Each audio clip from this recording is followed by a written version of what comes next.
You are surrounded by great pines, mostly. Some more And they cross-shaped. attack. Sorry. Some more cross-shaped, with their branches starting 100 or more feet up. The jagged, ancient roots which stand taller than you make wide hollows between them. The vibrant life around you is mirrored horribly in the ash landscape before you. The soil couldn't stand the heat, so it turned to black glass. Giant holes are spread where trees were. Shoots run into the grass like ant colonies. Spikes of glass emerge around the empty trees. Perhaps they held some of the larger exposed roots, large enough to be ancient trees themselves. Perhaps some sharding effect of the soil. So you guys have just come in and you're looking out over this glass. You're in this beautiful forest and you're looking out over this glass, just dead ground. And then mountains off in the distance. Talia will crouch down and inspect the glass floor and ask esoteric. Is esoteric right? Yeah. Okay. Let's make sure right game. If he knew if this was natural or was this supposed to be like this, she just never seen anything like it. It's confused. Am I aware of this phenomenon? No, you know that sand and glass are somewhat transmutable, but you don't know exactly what would cause something like this on such a large scale too. It's a mile long of this sharding effect. Yeah, it's like a half mile of this glass ground and then a hill off in the distance. But behind you, as you guys are looking around, it's just pines for miles, and they're huge. They're the biggest trees you've ever seen. So he doesn't know what caused it, but did he know if this was like normally here, or if this was something that was out of place? Is I guess my second question. I didn't know how familiar he was with this area, basically, to say like this is normally what it looks like. Still don't know what it caused. You guys passed here a couple months back. You know that this was forest not long ago, and you guys have teleported to a place that you know that Baishra knows at least. So he knows at the very least that something is very wrong with this situation. Yeah, I would say that this is not normal. I'll say, great, just what we need, another variable. I was going to suggest that as a means of getting on this Melandrach's good side in order to try to get Promanther's boon out of him, that mayhap we take care of that green dragon that was on the map in Waterdeep that we were briefed about. Might give us some bargaining room with him. It was in this area, I believe. What is it Protanther wanted? Protanther wants an apology from Melandrach, which is the ruler of the elves here. And we basically have no leverage with which to get him to do so, unless he's just willing to. But I think we should figure out what caused all of this weird glass stuff to happen. Now I was thinking of the green dragon before we got here and saw this, so now we've kind of got two things we have to worry about. Unless this is somehow associated with said dragon, I have no idea.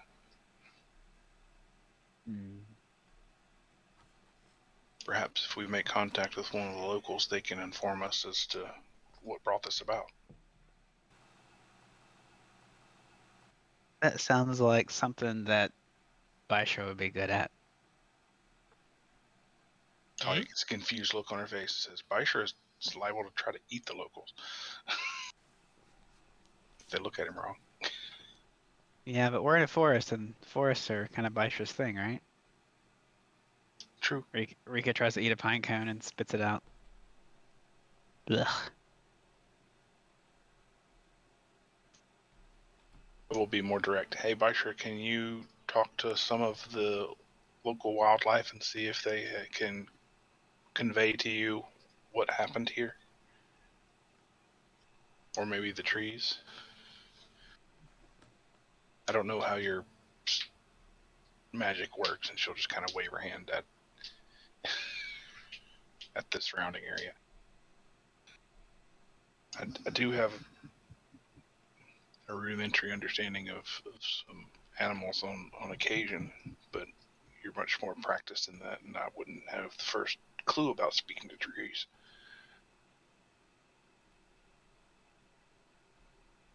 Baisha will look around. Do I see any like small animals relatively near here? No, there is no life at the edge of the forest. Okay. The ground is just covered in these huge dead pine needles. There's no like living trees or anything? Yes, there are a lot of living trees behind you. It's just you guys are right at the edge of where it turns into glass. And so there's nothing just hanging out over here. If you guys were to head south, you could probably find something. Do you want to make like an investigation check or something like that? I'll just go over to the nearest tree that's like at the very edge of the radius, I guess. Yeah, by the way, the sharding effect, as you're... This Smells awful around here. This obsidian, this obsidian ground effect is to the north. You can tell by your directions. So everything to the south of you, that's really the only direction the woods go. If you want. I was just gonna go to the nearest tree that's like at the very edge of the thing that's alive. Oh sure, you used a tree to come through. You know kind of know this tree. I will walk over to the tree and like stab the staff into the ground and begin speaking to the tree. Or I guess the trees. Apparently it's imbued plants. So the various trees that are within 30 feet of me. I use 3 charges of the staff to do that.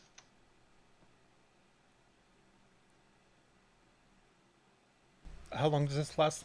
10 minutes? 10 minutes, yeah. What do you ask the tree? I was just gonna ask them if they knew what happened here.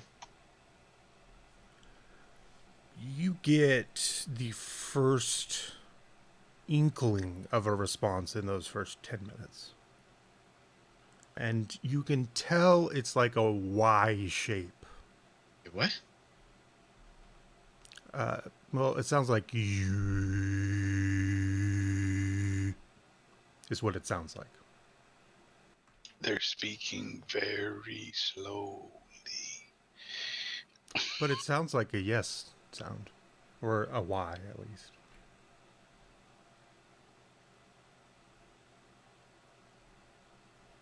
How many times can you cast that? For 10 minutes. I mean, I can cast it more. Baisha's just gonna stop and turn around and say the trees do not know. Continue on. Trees do not know. That's troubling. And then I'll start searching for animals. You see a raven. They seem to be pretty common among the sort of larger pine bushes that surround the base of the trees. Gotcha. What I will do is I will expend 5 spell charges. Awaken the raven.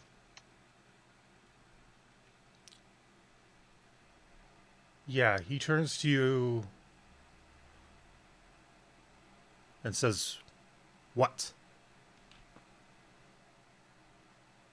I will ask it to come down towards me. Oh, by the way, is he speaking Draconic? Yeah. Okay. Ask him if he knows anything of what happened to the area. Caused this, gesturing around to the sharding area around us. The black obsidian ground around you. Black obsidian sharding area. He's... I'm sharding right now. So dark sharding, got it.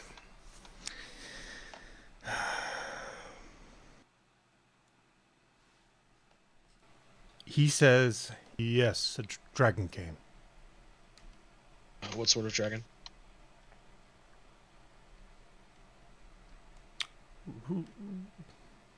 What did you do to me?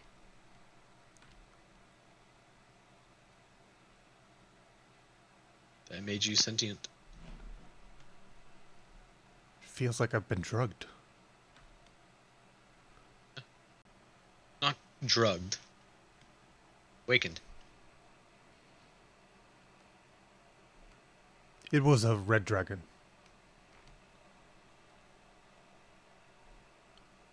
Large, huge, biggest.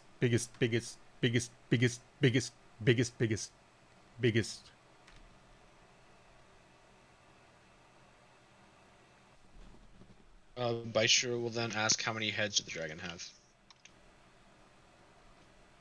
You sort of snap him out of this little thing, and he comes back and says, one head. That was all. May I ask your name, lizard man? Sure. It's nice to meet you, Baishra. I am Jonim.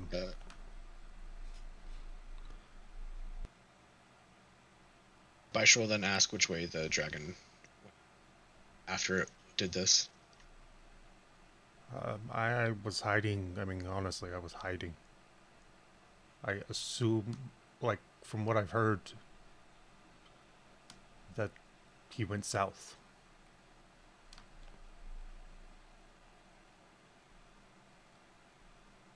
Baishra will then thank the raven. Please call on me again if you should need. And he flies away. Yeah, let it go. Yeah, it's charmed me for a month. Oh, it's just it is awakened permanently. Yeah, no, you just awakened that raven and let it fly off into the woods. Yeah, I'll tell him try to stay away from this area if possible, and definitely do not go south. But that's where we are going to head. Well, he kind of flies off south, but he does hear you and makes a little bit of a turn off to the east. Yeah, Baishra will start heading south, and I'll tell Esoteric and Draconic that there was a red dragon. I could hear all that, couldn't I? You Oh, were yeah, just talking, yeah. weren't you? Yeah. Yeah, I'll start heading south then. Which you wouldn't tell the others. I will turn to tell you guys.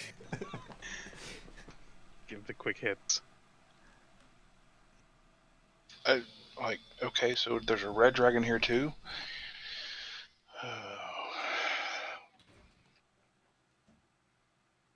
That's as good as lead as any.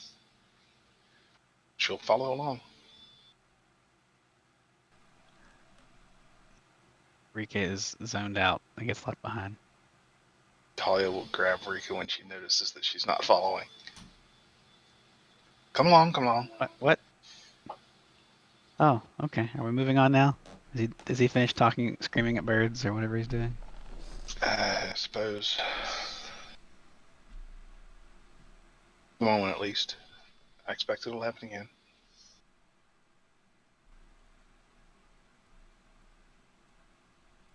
But there's a red dragon to the south, so.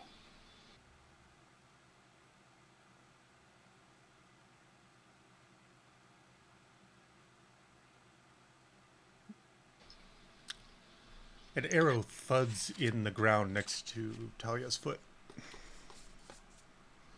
And it says, freeze, in common. The arrow says it? No. You hear a male voice come out of the... Talia will not startle. She will just calmly turn direction in the head of it and act completely unfazed at the arrow utterly and address whomever shot it. There is a long brown-haired elf in a tree, wood elf with the green, like light green tunic, light leather pants and shoes. And he says, "What are you doing in our forest?" Does he say it in common? He does. He's speaking in common.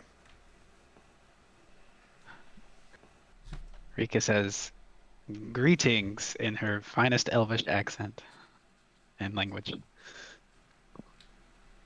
We have come as diplomats on behalf of the Lord's Alliance and the Council of Scales, whatever it was called. We wish to speak to the leader of your people. The Council of Scales, did you say? Is that what it was called? I don't remember. It's been a while. Is that what it was, guys? Well, this is a James? time of war. You cannot just be coming through the area. We will send word ahead. You will wait here for a response to come back. Is it safe here?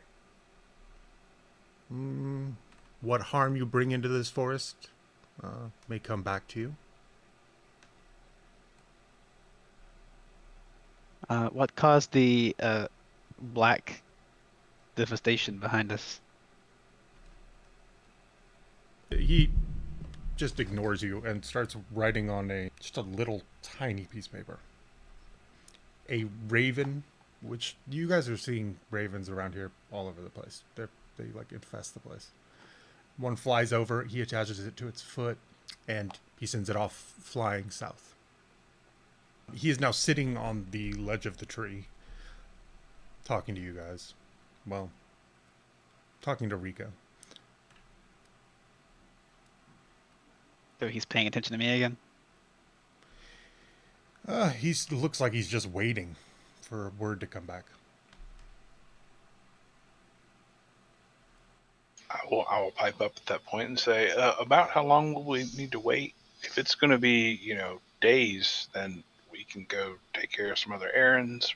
We're actually going to follow a lead this direction. This is a female voice out of another tree. Just wait.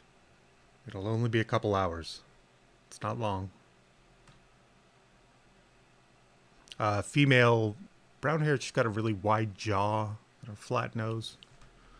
Up in another tree with a bow. She's lowered the bow at this point, though. Luckily, they haven't noticed you're a drow. Shh. It's honestly pretty obvious that I am, so it's not. They must not have a problem with it.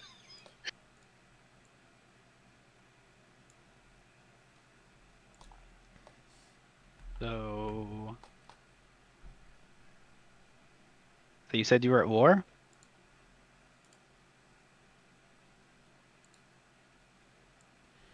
He rolls his eyes. Yeah, I'm pretty sure most of the world's at war.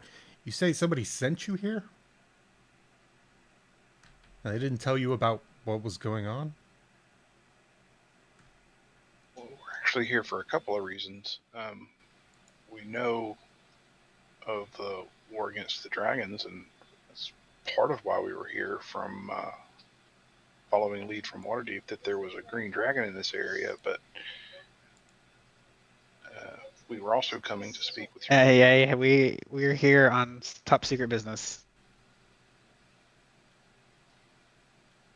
That too.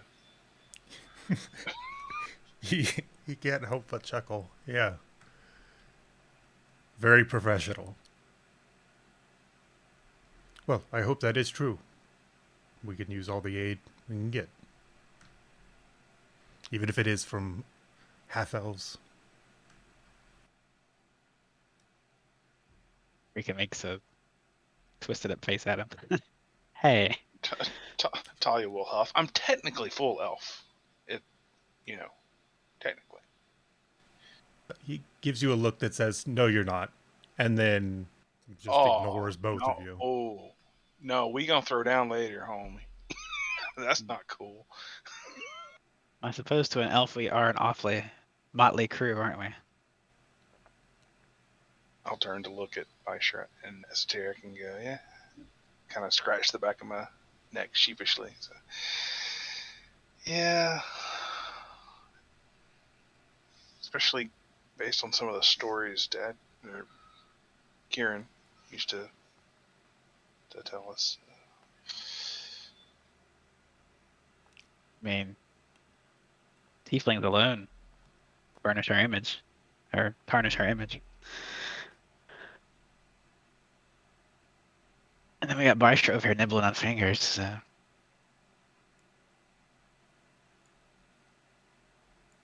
Hey, you never know. That could be a delicacy in these parts. Well, they're elf fingers, so I doubt it.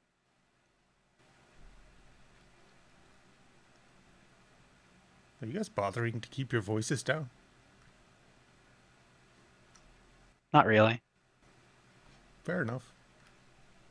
Whispering around rangers seems kind of redundant. Okay, so nobody, you guys don't leave or anything within those couple hours? It's daytime? You guys left at about 9 o'clock in the morning, and you guys have been traveling for maybe 15 minutes, so 9:30. You guys kind of settled. I guess Rika will make lunch or breakfast. Breakfast. How do you, well, do you do this with, like, magic, or? Yeah. I'll find some dead twigs, or some branches that have fallen off a tree. I don't want to hurt the trees around the elves, so I will, I guess, spend an exorbitant amount of time wandering the woods looking for. That's what I was thinking. Yeah, Fuel. It's gonna take a while. Unless you can burn pine needles. Can you burn pine needles? I don't think you Not might be very able well. to, but it would make the food taste very good. They're going to be very wet. Yeah, that's true. I mean, dried pine needles, ones on the floor that are browned already, you could burn.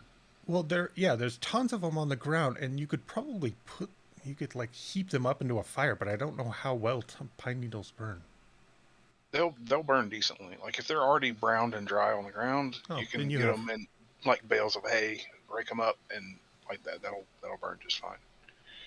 Yeah, unless you go to pull any pieces off a live tree, the elves don't say anything to you as you're doing this. Okay, and then I use magic to get the fire going. I have control flames as a cantrip, so once it gets going, I'll turn it into like a blazing tornado of fire, so it superheats itself, and then I'll cool it down to something more manageable. You see the guy who was sitting in the tree had decided that you weren't much of a threat. He stands back up and he's holding his bow now. I just kind of look over my shoulder and then ignore him and get back to pulling out my little cook pot and I start making some oatmeal for everybody. Put some raisins, some cinnamon in it. Do you make extra? I make enough for the 4 of us. Yeah, you guys sit around. It's actually, except for the sharding ground to the north, there is, it's just beautiful in this forest. It's so full of smell, that heavy pine smell.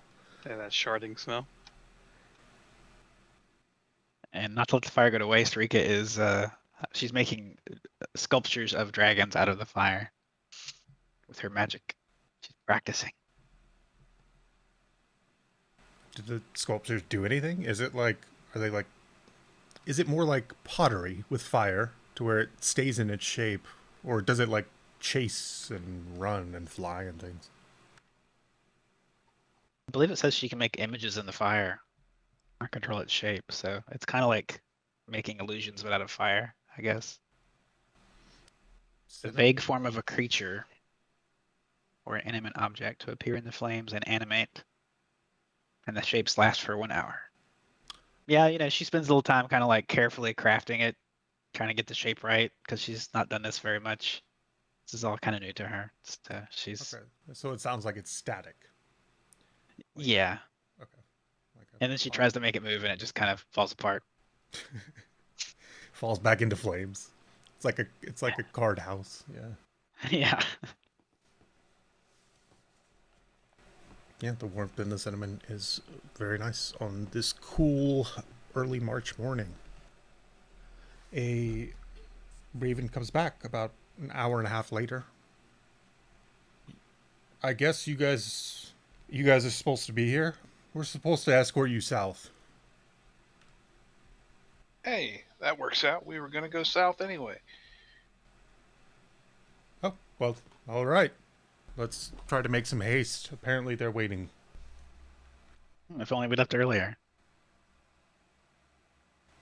Yep, so you're looking about, 11 o'clock. It's starting to get warm. As you guys head further and further south, the mists start... actually what they start doing is they start pooling in these hollows in the ground. So it's like you're walking through it. It's just your feet get this chill as you're walking through it. And then it's your legs. And then it's up, it grows until it's in all directions. I was going to ask them if it was possible if we could do like some tree hopping or walking. This mist is quite uncomfortable. Is there a better route we could be taking? No.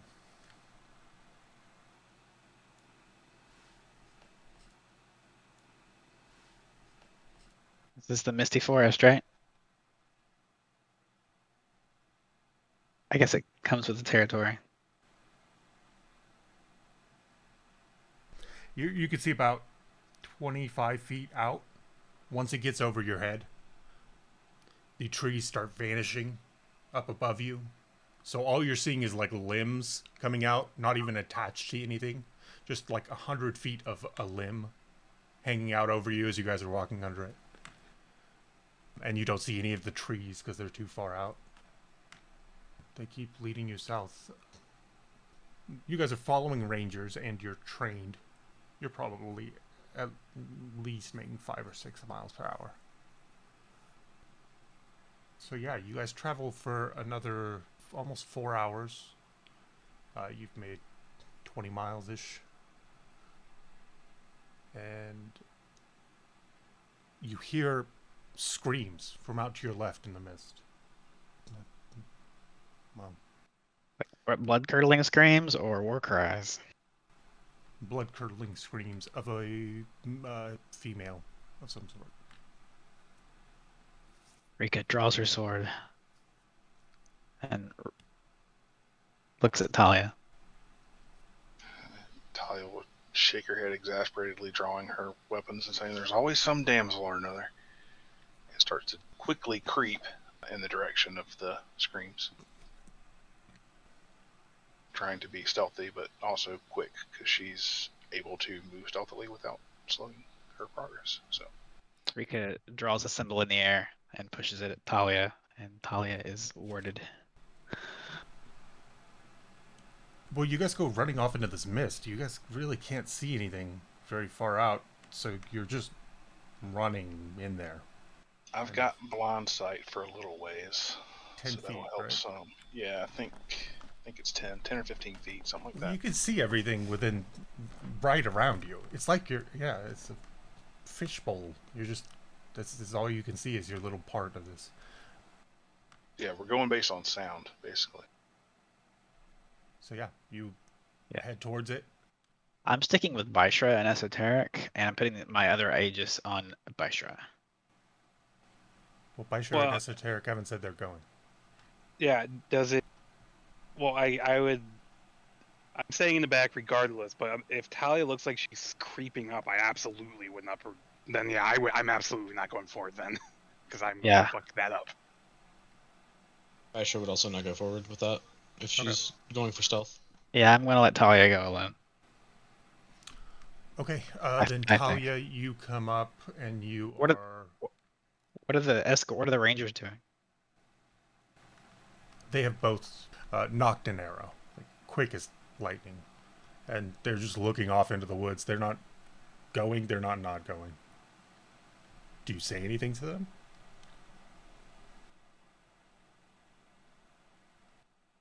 I think stealth is of importance, so I would. Rika's going to stay quiet. Rika does not have the messaged cantrip, so I guess we're just going to be on guard. So it's basically vision is limited to like 10 feet, right? limited to 25 feet. But that Okay. means it's only like good vision for half of that. Like that's the hard. I That's see. the That's hard stop. that's the dim light version. Yeah, I gotcha. Talia, you are running into the south of this. You really can't make out much of what's going on here. Yeah, I would dash to where I knew I'd still be secure, but was able to get a read on the situation as I was coming through. You also see a man on the ground and a woman. The woman who is still screaming is being held up by this larger orc. He's just larger, green. Everything looks whitish here because it's all hidden in the mist. You have a melee guy, plate armor, or kind of stitched together plate armor, not anything that looks set like, and then an archer. You see, and you saw this other guy coming in. They're all orcs, and you saw this other guy down to the south. As I was passing by, I saw him. Okay. Right. You also see the woman he's holding and the man on the ground with arrows in him. Yeah. Is the man is there blood all over the place around him? Does he still look like his chest is heaving at all, or is he expired? He looks like he's got 3 arrows in him, and he's on the ground, and he's like what you would think a human would be, like 90 years old. He's super old, and he's got 3 arrows in him, and he's down. He's definitely bleeding. You have no idea whether it would take a whole turn probably to do that. Yeah. No, that makes sense. I'm just going on her gut understanding of humans. A 90-year-old human with your arrow in is not in a good way, regardless. If he's alive at all, he's probably not long for this world. Yeah, and the woman looks younger. She's like what you would say 30s for a human. Okay. Is he is she trussed up? Is he holding her up with one hand? Is he bear hugging her with both arms? How is holding her up with one hand around her waist? She has a little, a tiny dagger that she is stabbing into his hand, and it's just not even really affecting him. Well, what do you do at this point? They have not seen you, so I'm formulating a plan. Here's basically not what I'm doing yet, but kind of what's running through my mind is I'm thinking of if I can find a way to basically get her and then run out and explain the situation to everybody else while leaving her there and have us come back in to take these guys out is kind of ultimately what I want to accomplish, but I'm not sure quite the best way to do that. Is there shadows to the behind him where the others wouldn't necessarily see? The sun is coming through the mist, and so you can go basically under any tree. Well, then I'll say right in here then, in the shadow of this tree, I would like to shadow step to there. Okay. He's holding her just in front of you, up in the air. I want to get her out of his hands, so I guess I could use my action to slice at his hand at the wrist, so that she's dropped, and I can catch her with my offhand. So yeah, my +1 short sword with darkness is what I'm going to use, and because I shadow stepped, I get advantage with that attack. Wow, that's terrible. Oh, but I get triple advantage thing. Thank God. You do get triple advantage. Wow, really? That's what we're playing? Yep. No, you miss. He hasn't seen you yet, and he jerks her around just as you go in for an attack, just by luck. Extra attack. Plus Dread Ambusher. No, he holds on to her. He feels you cut through. This is as he's kind of turning, cut through his arm, roars over in your direction, but then goes back to looking at her, and he just goes to shove her in his mouth is what he's trying to do. Yeah, I'll spend the 1 key to do Flurry of 2 instead of a single attack. How do you kill this guy? Oh, I was gonna I don't have to use Stunning Strike after all.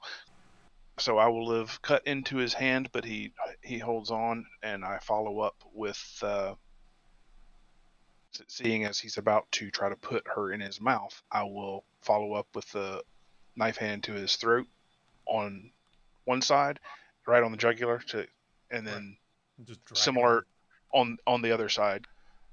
That way, it's cutting off oxygen to his brain.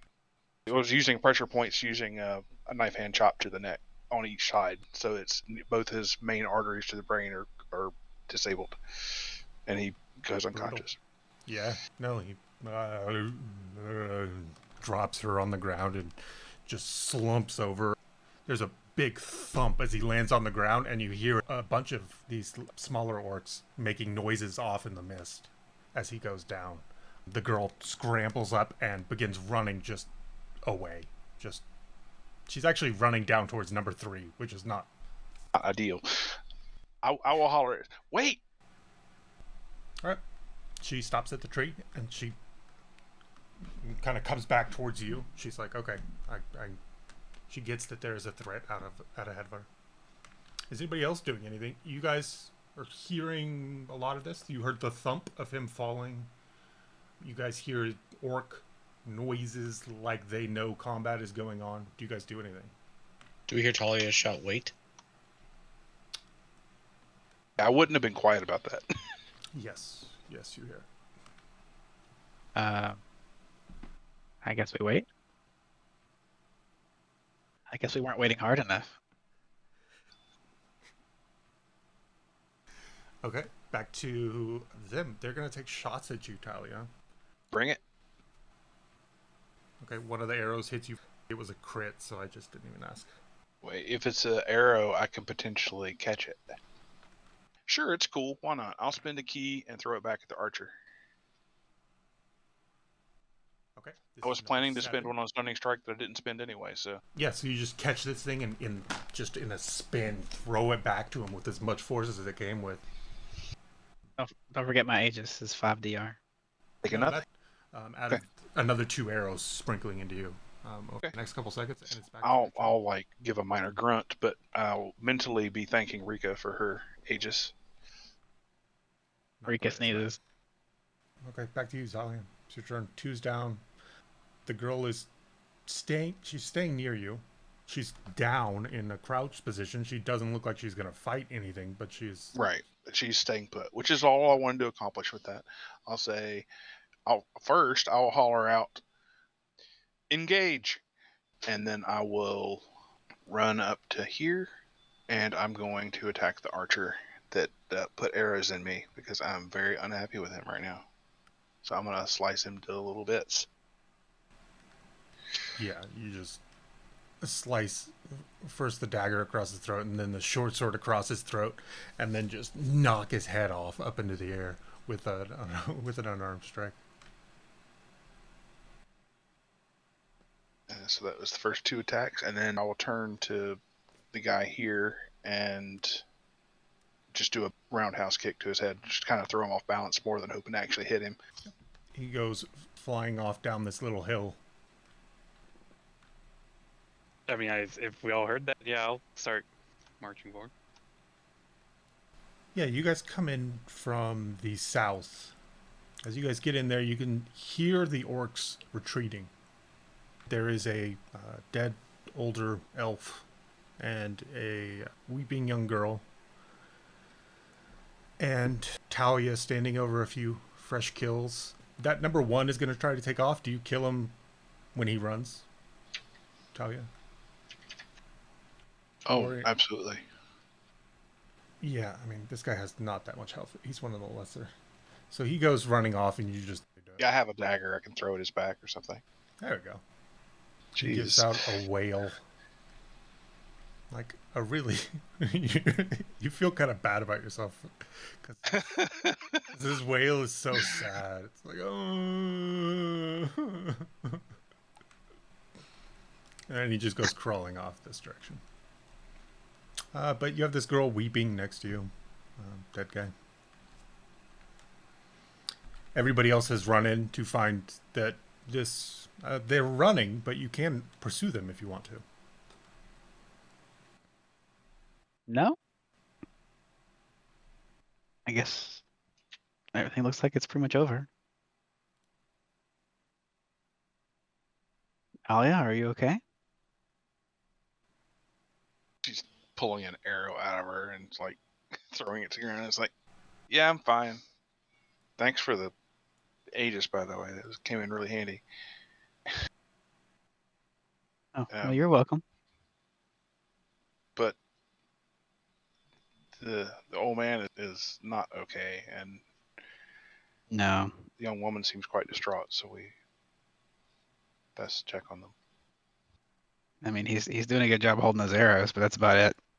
Yeah, if you She know, weeps extra hard when you say that. Wow, that's sensitive much. She's like sitting over this man crying and just like yeah, once we doubles walked over. into the clearing and saw that the media throws over, I assume I would see the man. That would be where I go first to examine him.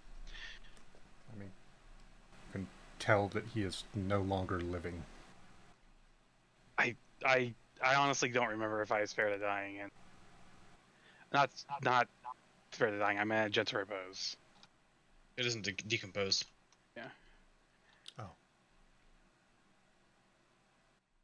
Doesn't it cost like a diamond or something? I No, thought- actually, when no, you it's go like- in it's to a do cantrip. this, she knocks Yeah. away your hand and she says, "Don't touch him." She looks Just- terrified and sad. I would calmly explain. I was not going to harm him. It doesn't matter. I don't have the spell anyways. She just looks confused. Yeah, I was fair to dying, not gentle repose. So yeah. I would have examined him then. I guess I would have. I would move to try to remove the arrows from him, which is probably when she would have said that. Because Oh, you can see they are both elves at this point. He's wearing a white robe that's been soaked in blood now. Is everything all right in there? The mail cart. You hear the voice coming out of the mist. We have a couple of your citizens in need of assistance, or so I assume. Yeah, they come up. He just nods his head. He comes over and he puts his arm around the girl for a little while.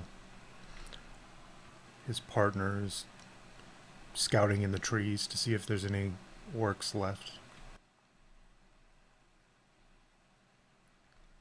Are they with whom you were at war that you spoke of earlier?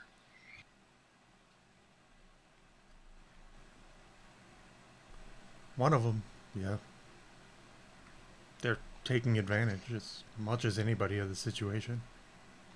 Who was this man? And she says Decarius. He was my grandfather. Sam, sorry for your loss. He must have lived quite the life. He did.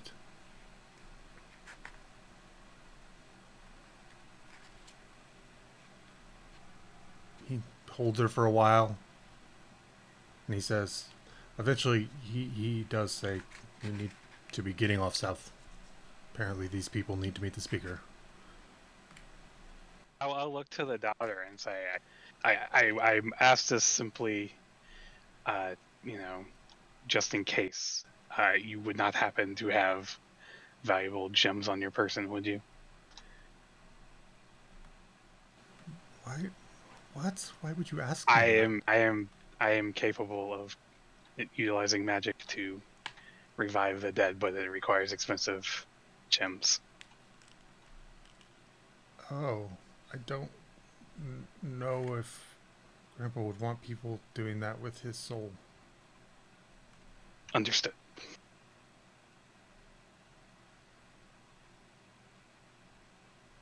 But no, I don't. She's like weeping and crying at the same time. So he starts leading her off south. His partner is sticking to the trees, trying to keep an eye out. You see her jumping between branches, and like you'll be walking under a branch and you'll see her running over the top of it. I gotta learn to do that. Yeah, there's a lot of over there. I mean, there's just so these branches are so long. I mean, 200 feet towards the bottom at some of these spruces. There's 200 feet branches out to the side. Whereas, I mean, it's Turn to just- Talia. I was like, I bet I can do that. I'm gonna try. I'll start running up the tree. So you guys just continue off south with these people? Yeah, I'm gonna follow her up in the branches as we're going instead of down below. Yeah, you're able to keep up with her. She seems a lot more comfortable, but it's not particularly hard to do. These are pretty wide branches, so it makes it so you're having to go back and forth, but it's kind of nice to not be on the uneven ground. So it Yeah, almost that evens plus out. I'm out of the cold mists on the forest floor now, too. Even though the mist is above your head as well, you still have these pools where it's just numbing your feet as you walk, and it's soaking your clothes as you walk. You just constantly feel like you have a sheen of water on you. Like you're dewy, but all fucking day. Ugh. Feel like Mississippi in the summer. I got it. Ah, Yes, the Misty Forest is much like Mississippi in the summer. at least I don't have to mow grass. Why not?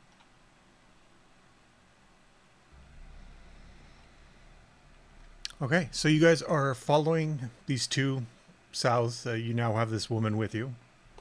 Do you guys ask anything of anybody as you guys are traveling? Or are you guys just hanging out? Rika offers her a piggyback ride. She just gives you the dirtiest look you've seen since Otari Leocarnos.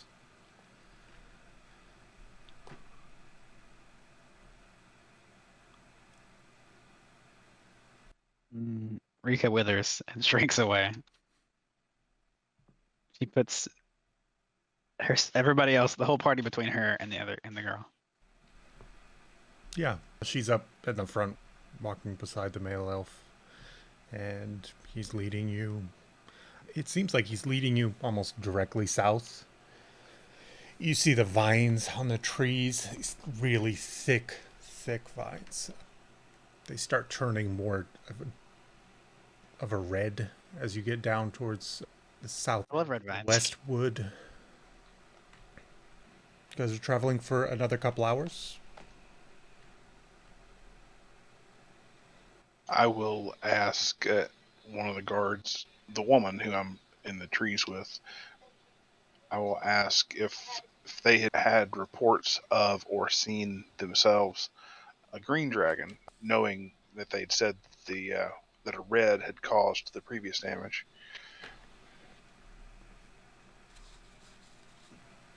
Yes, we all know of Chuth. He's haunted these forests for longer than, well, anybody's paid attention at least. Do you have information on his lair that you could provide us? She kind of like thinks over. Or know someone who does? I'm sure somebody will brief you on it when you get to camp. Thank you. Chuth, you said? Chuth, right? Green dragon. Yeah, I'm sure they'll be able to give you info on it. She just is not. She doesn't seem very sure of you.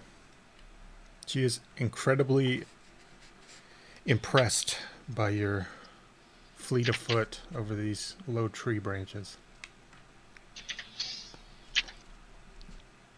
Says, yeah, he's in the northeast wood. Basically, everybody knows where he is and where he's been. We just can't do much about rooting him out of there. He's really hard to get out of there. How many days walk is that from here? roughly? Few days northeast. Okay. Thank you. That's He basically has a what seems like a spell over that part of the wood. sounds treacherous. It's also in some way able to communicate with him, the land. I don't fully understand it. I'm not sure that anybody fully understands it.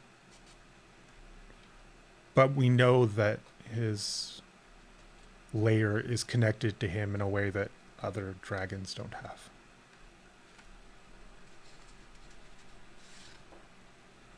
That's good to know. That could be treacherous walking into without that information.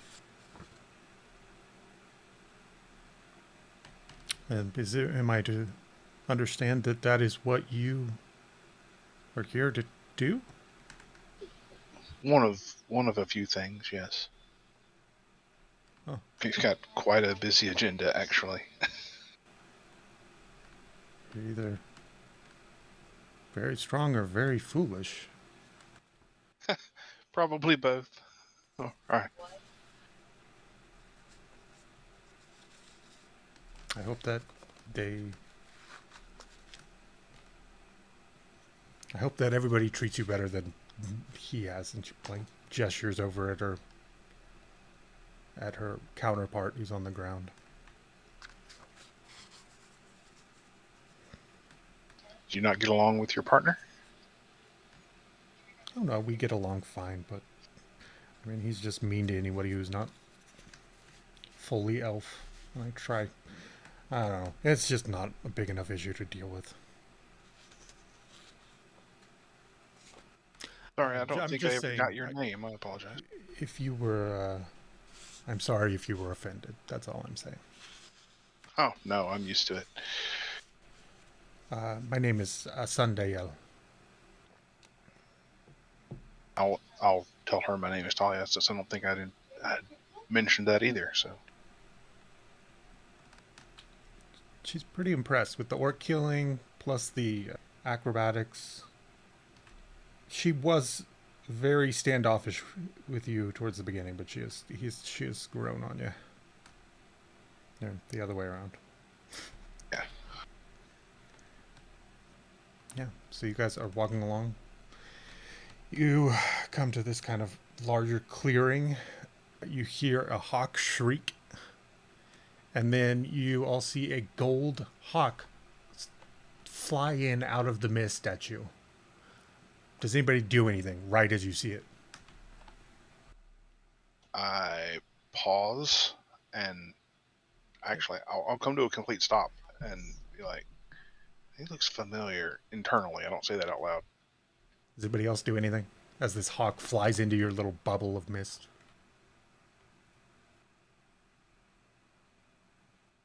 Hide behind Talia. I'm up in the trees. Oh.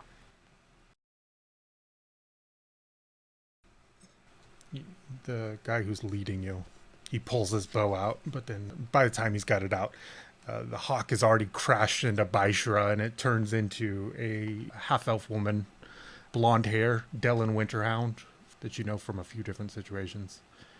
Crashes into Baishra. They probably both go rolling. She says, I knew you'd come. I knew you'd come.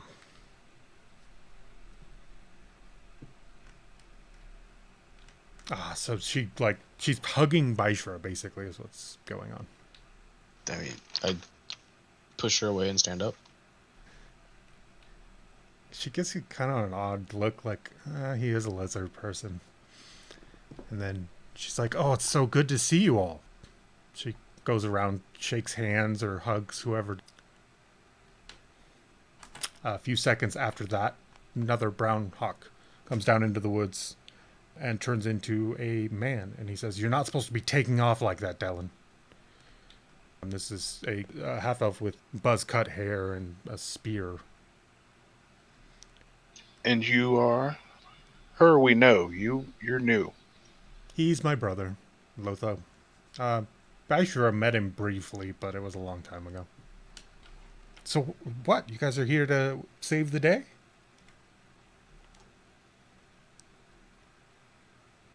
It's become quite a long story as to what's actually going on. But I guess save the day is the short version. I kept telling him you would come, Baishra. Yeah, I'll say, are you from here? Not originally, but this is where I've been staying for a long time. A little over 100 years. Lotho goes off ahead of you with this other elf who's leading you. Delaan stays back with you guys.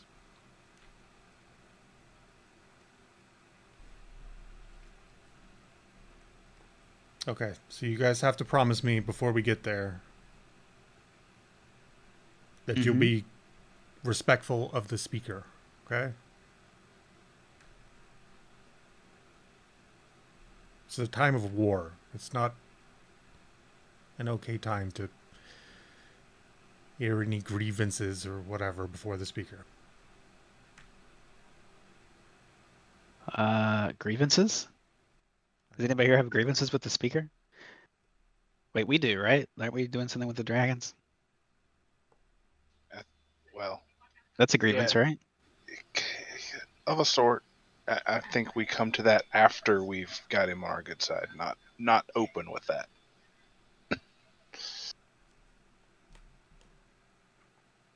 To Delan's point. Well, hasn't Delaan already got him on our good side? Yeah, I'm just saying be respectful of him. I remember when you guys came into the council, you guys were like kicking around chairs and stuff. I just want to make sure you know it's like this is serious. Don't be. Well, I mean, you can be however you want. I'm worried. Did we kick around chairs? I think I sat on one backwards or something.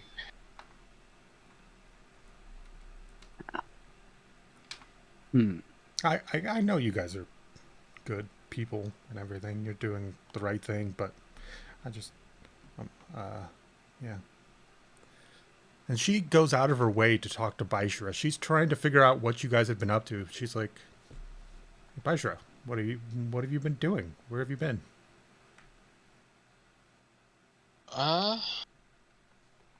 Baishra will say 200 Dark. Slade. Drow. Met with dragons.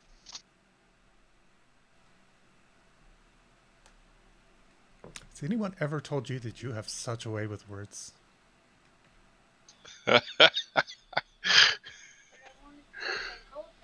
She pushes you playfully. Not native language. Not, and they lived about to talk about it. She said, "Oh, you like talk this in Draconic?" Speak Draconic much better. Okay. How have you been? She says in Draconic. I give her a full detailed report of everything we've done. No, I mean, how have you been? Yeah, I give her a full detailed report of everything we've done. Kind of wild. In Draconic, I'll say, Baishra, she's asking. They're asking you about you personally, not what you have done. How are you feeling? She points at Esoteric. Just a little nod.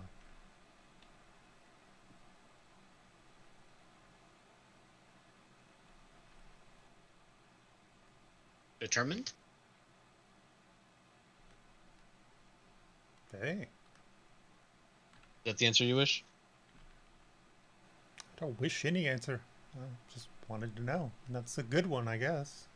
If you're going to be something.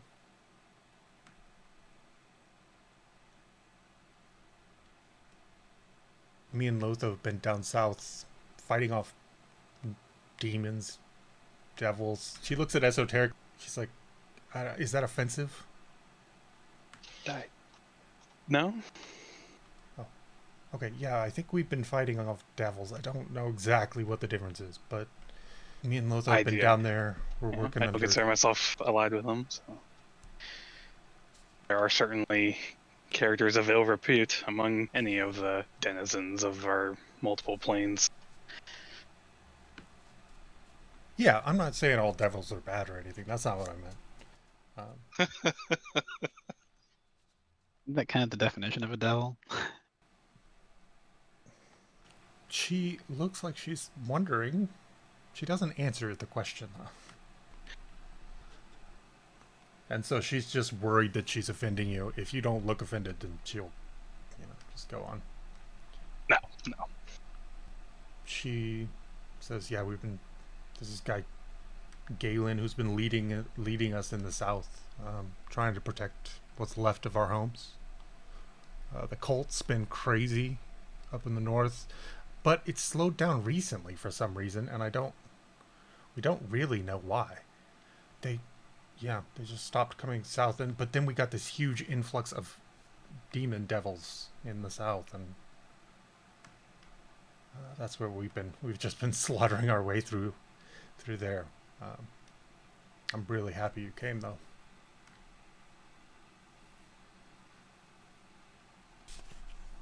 Talia will return to her conversation with the other girl she'd been talking with since this conversation is going on in Draconic, and she doesn't understand what's being said, so she'll figure she gets filled in later. The mist stays about the same as you travel south. It's about a 25-foot out range, hard range where you can see more ravens, pine bushes.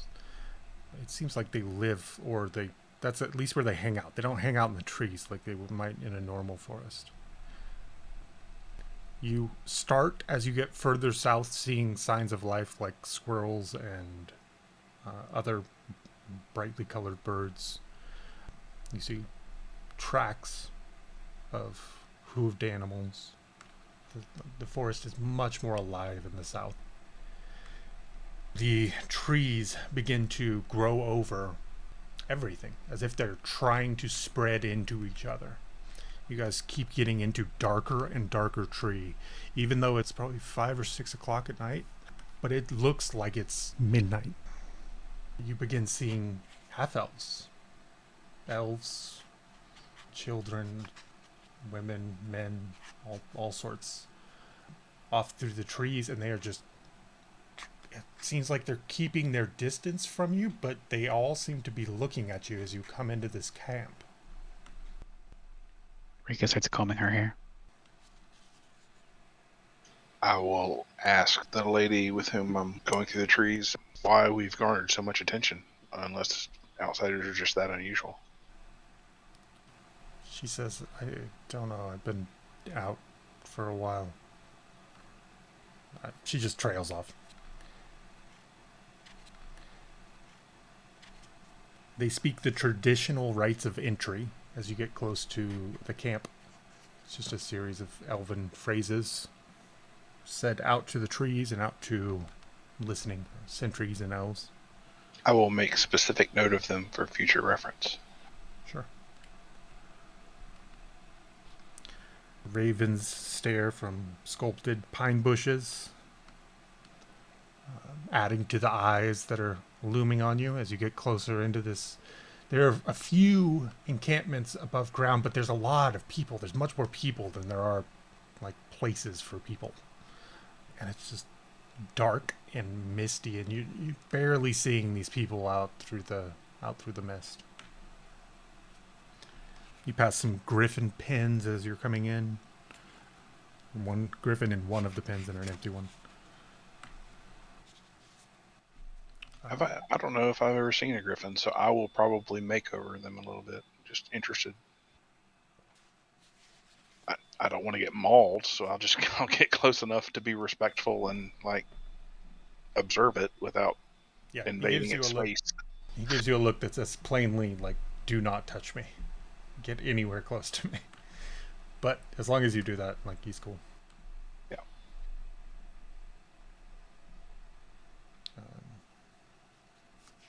I will pull out my sketchbook and I'm actually going to try to draw a picture of him. Well, they're still leading you in. I don't know that you have time to do that right now. They're leading you into the camp. She will frown and follow.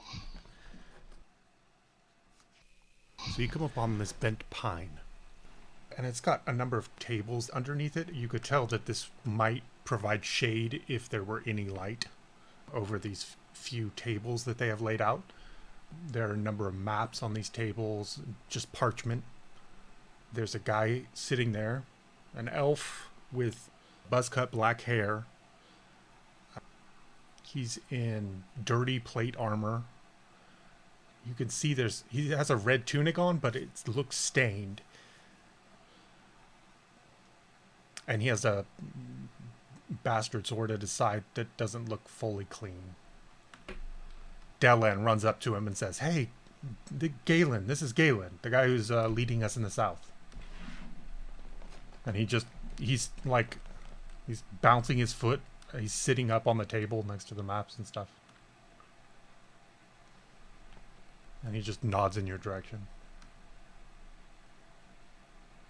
I will nod back politely and make introductions for the rest of our group. He doesn't seem particularly interested. He looks very tired, and he looks like he's been in battle recently, like within the last 12, 14 hours, something like that. He's just covered in oil, and it looks like he hasn't slept right, and he's, what's that called, just bouncing his foot, and maybe trying to keep himself awake.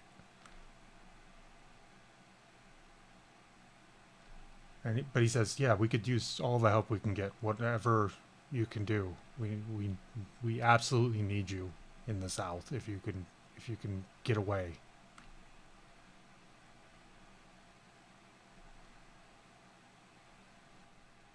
Aside from scores of demons and devils, what all's going down in the south that you need assistance with? Oh, except for all the demons and devils.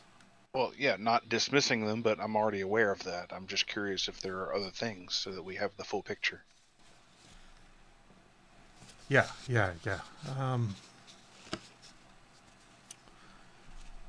No, we've seen. I mean, we have less than 100 fighters, and we're fighting we're killing well over 1,000 a day, and they just keep coming. Eventually, we're going to run out of people, even if it's only one every week or one every day, or I hope not one every day, but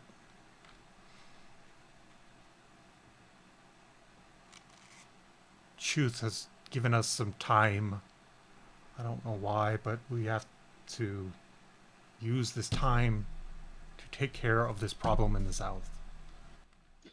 Chuth has given you. By that, do you mean he has stopped attacking while y'all are dealing with this, or did he explicitly say, "I will come back after X amount of time"?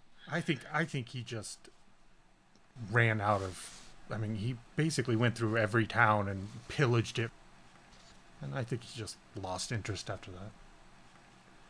I mean, thank God we couldn't. There's no way we could battle both at the same time. What about the Red Dragon?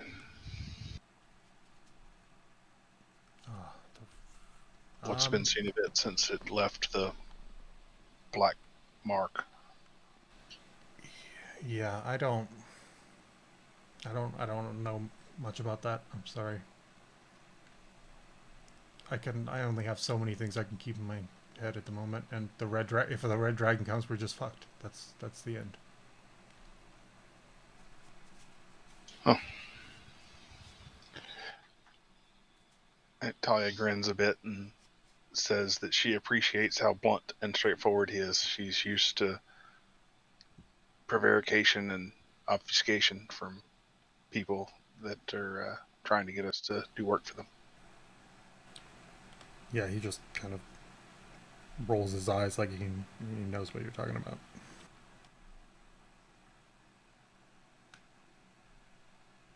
I think what we might try to do is me and Lotho, we can head whichever direction you're not going to head and try to hold them off. That's at least what we've been planning. I don't know if that fits with the speaker, but Whatever the speaker says is what you should do. That seems a fine enough plan to me. But as you say, if it's up to the speaker, then we'll see what the speaker says.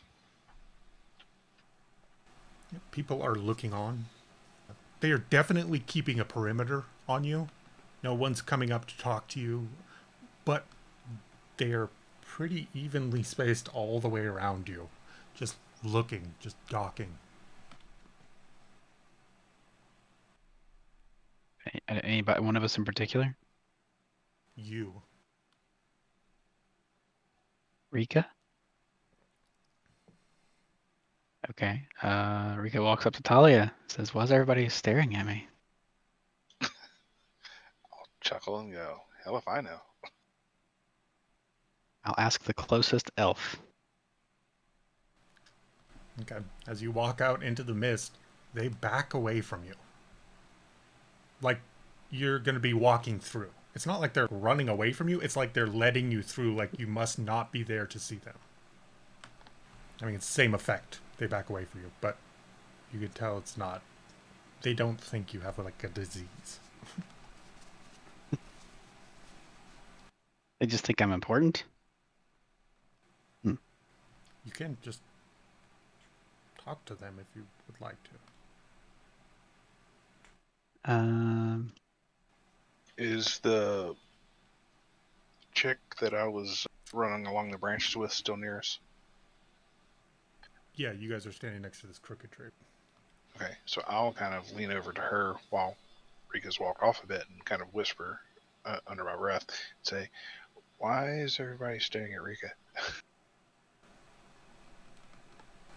Oh, they're not staring at Rika. They're staring at all of you. I assume it seems like something's going on here that I don't really understand. Okay, just so long as this is, I know this isn't normal. No, This is not weird. how they normally act. I mean, then again, we don't have people through here very much, and we're not always at war. You could tell, actually, now that you're looking around, you would be able to see some of these elves. They look a little bit beaten down. They have black circles under their eyes. They don't look like they've cleaned themselves properly. There's some of them that still look like you think of a wood elf might, but many of them look disheveled in some way. Girl would say something like they can't really live out of the sunlight for that long. And it makes everybody act a little bit weird, I think. Yeah, I don't know if that's all that's going on, but that might be something. Fair enough. I appreciate the insight.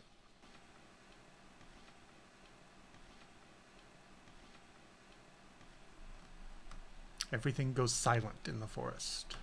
With barely the sound of padded feet, 7 8-foot armored men move in and surround you, faster than you would think possible for their size. King Melandrach steps in towards you, arms held wide. "Welcome, Darorath. Welcome, Othkaraye. Welcome to my forest." He yells this out into the air. Galin scoffs behind you. King Melandrach wears green and gold thin plate sculpted armor.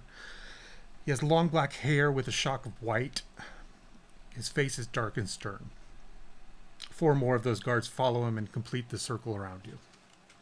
The shining of their armor reflects an unnatural glow that seeps into the trees around, obscuring their forms in deep greens and light browns. Everyone in the forest has stopped what they were doing and are staring at you. Even the birds and beasts go quiet, listening. The speaker moves towards you, Rika. And he says, "Rika the Beautiful.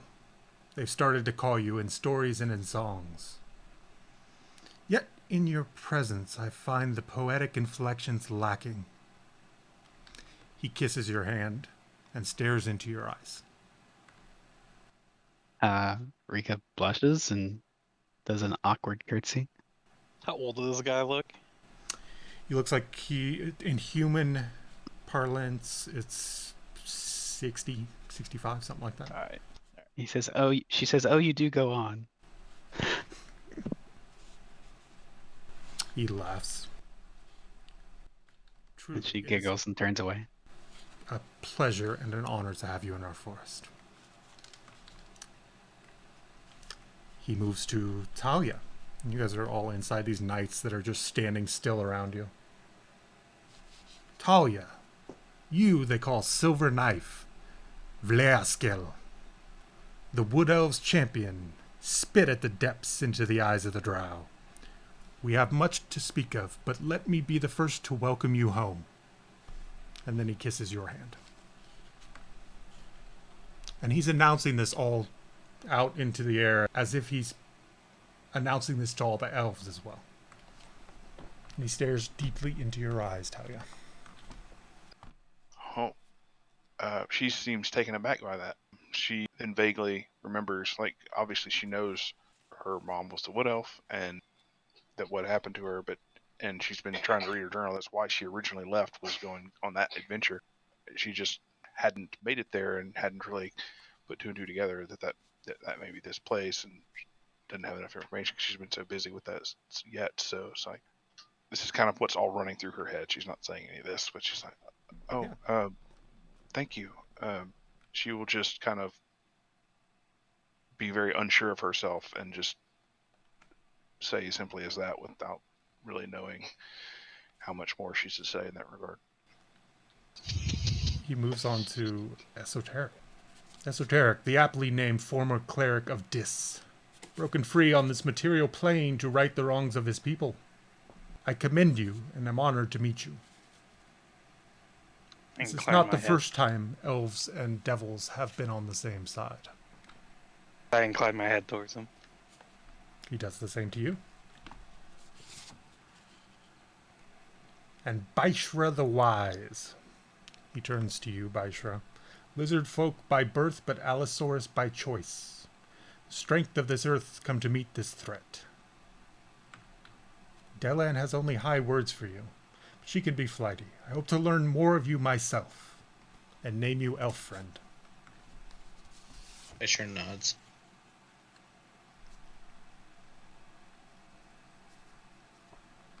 He nods back. Galin speaks up from behind you. About my troops, the ones dying as pleasantry exchanges. Have you decided? Speaker says, the matter is being considered as you already know. Galin says, well, your consideration does fuck all. The speaker says, once they've dealt with the elf-eater Chuth, our attentions can turn elsewhere. Galin scoffs and he says, yeah, and will you tell them your own son's been seen on the dragon's back? For the first time you see the speaker angry. He seems to swell and cast down deeper shadows. Any resemblance that rider bears me is moot, as no kin of mine could commit such crimes. He looks out at the hundreds of silent eyes. No son of mine. He runs a ringed finger over his dark eyes. The speaker says, I'm sorry, we cannot stop the elves from defending their homes, but as far as I know, these creatures have not aggressed without provocation, neither against tree, nor beast, nor elf. And Galin scoffs, trees? And shakes his head. Yeah, if you don't consider invading and burning down the forest to be attacks. The speaker says, you conflate the dragons with creatures from the south. By your own breath, you call yourself a fool. Wiser minds than yours consider these questions, and if we do not consult the tool on the errand, that is our right. Galin said, who's wise that calls invasion politics? And then the speaker says, you forget yourself. Galin just shakes his head and kind of goes back to holding one of his fists over his mouth. I'm sorry for this, the speaker says. I will have a feast for you this evening, and we can discuss your plans. Will you all join me tonight? Always down for free food. Then I will have the elves show you to your tent. And you hear Galin say, he needs to get back in his hidey hole. But he says it quietly enough to where you don't think anybody outside of like this circle of eldritch knights that's around you. Probably nobody else heard that. And then the speaker just shakes his head and he's like, I will have somebody lead you to my feasting quarters tonight. The speaker turns, his knights go off ahead of him. He starts walking away, his plate armor clanking, and then the rest of the knights around you leave after him, and they are off into the mist. Delaan yells at, well, she just kind of hisses at Galin. She's like, I told you have to be nicer to him. He will not give you what you want if you act like this. And Galen's like, I don't have time. This isn't something I can wait on. He gets up, clanking his bastard sword away, and walks away unless somebody says anything to him.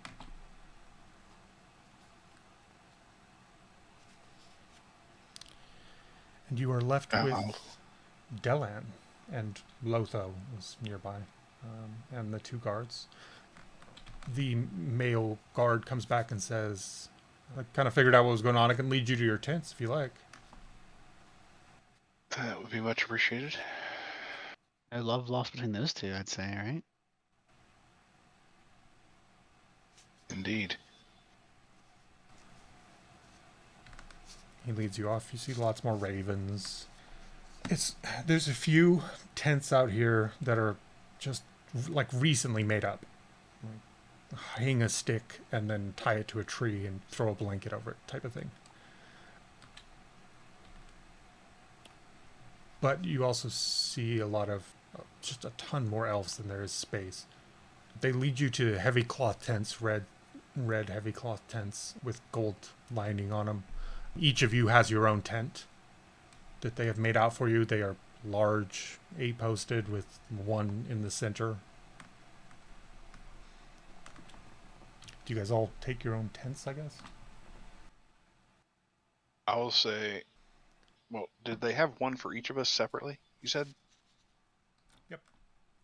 I'll say, Talia and I come up together. Give someone else this tent.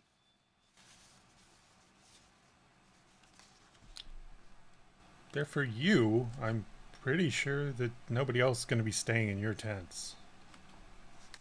I will gesture to the numerous elves for which there doesn't seem to be room. It's like, there's plenty here that don't seem like they have somewhere to stay. I guess I'll see what I can do. I shall go to his own tent.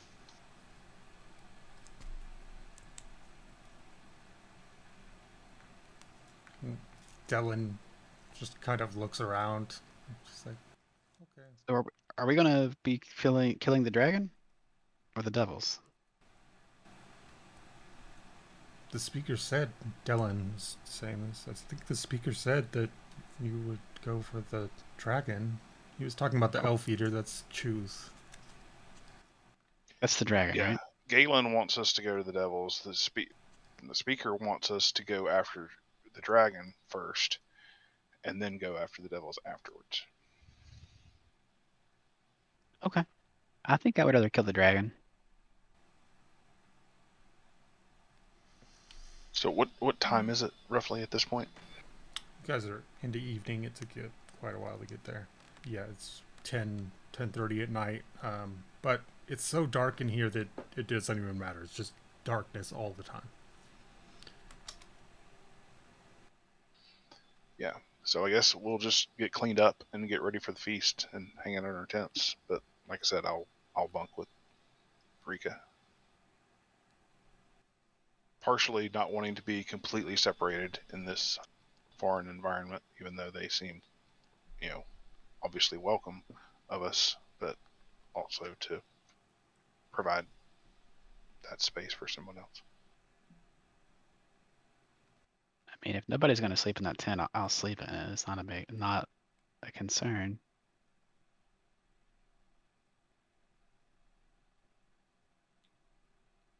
So what are we waiting on? When are we leaving? We're not. We're hanging out in the tent until they come get us to take us to the feast. Oh, a feast. Okay. Now, it is weird to have a feast when there's all these refugees around. A tent is one thing. A feast.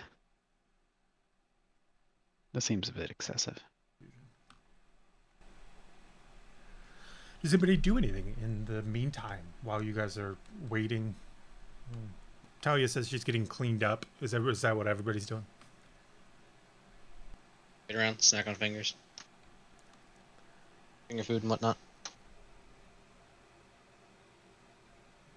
Okay, so Delaan kind of comes into your tent. She's like, "Hey, what's going on?"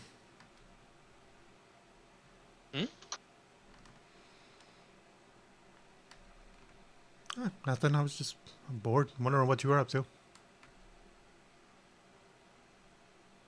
Fisher will hand her the little pouch he has for snacks.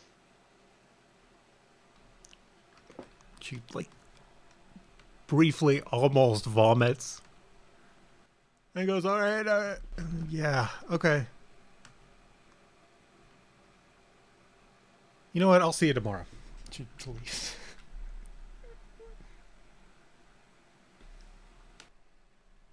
Rika will spend extra time working with Talia to get them each other prettied up.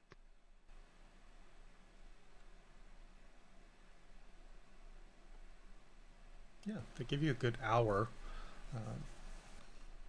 When they That's not nearly enough time. The guy, well, there is a fairly well put together elf who comes to lead all of you. A basic tunic, it's got long hair, younger. He leads you to a staircase cut into the ground very cleanly. You guys might be able to tell, as far as the structure goes here, at least Esoteric would be able to tell that this is obviously of dwarven make and not of elvish make. It is very cleanly done. There's like no seams or anything. Or if there is a seam, it's because there is a natural rock there that they are trying to accent. Or a natural crack or something. This is obviously dwarven work, but they lead you down. It's a short staircase down, maybe 20 feet. 20 stairs down. And it opens up into a room. And inside this room is the speaker and 4 other people.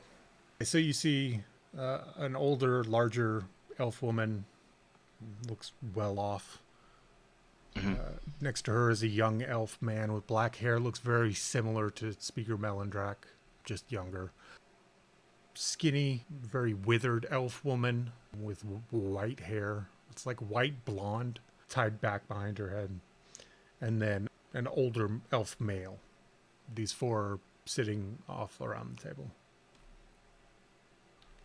The speaker would very quickly make introductions, but where is everybody sitting? I guess I would just pick the first closest open chair, or however. Speaker Melandrach stands.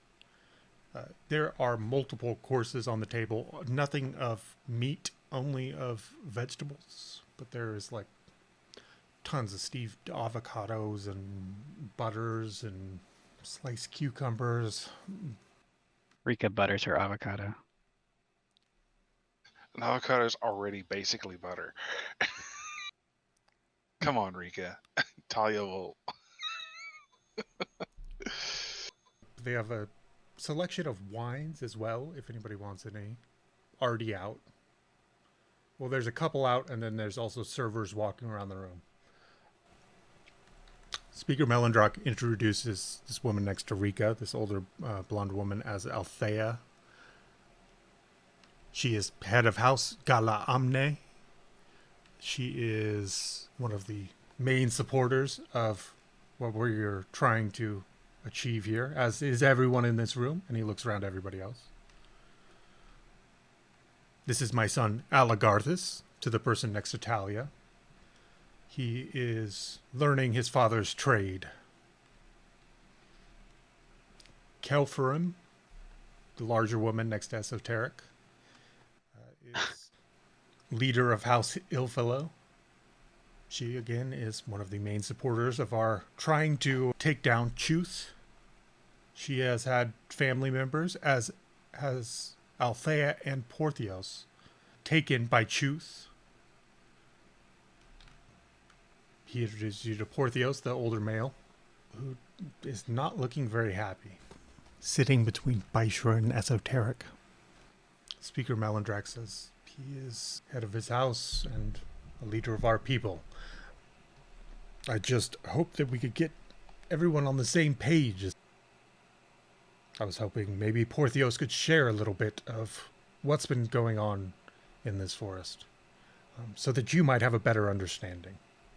They start bringing out some wheatgrass. It actually tastes very sweet somehow, but it's not enough to fill you up on. There's lots of stuff around the table, though. Is anybody drinking? Is anybody eating? What are y'all doing? Talia will drink some wine. Probably, if there's some carrots, she'll pick at the carrots, corn, and peas. I shall eat the food he's brought. Are you going to eat human fingers at this table? Not human. Are you going to eat humanoid fingers at this table? Yes.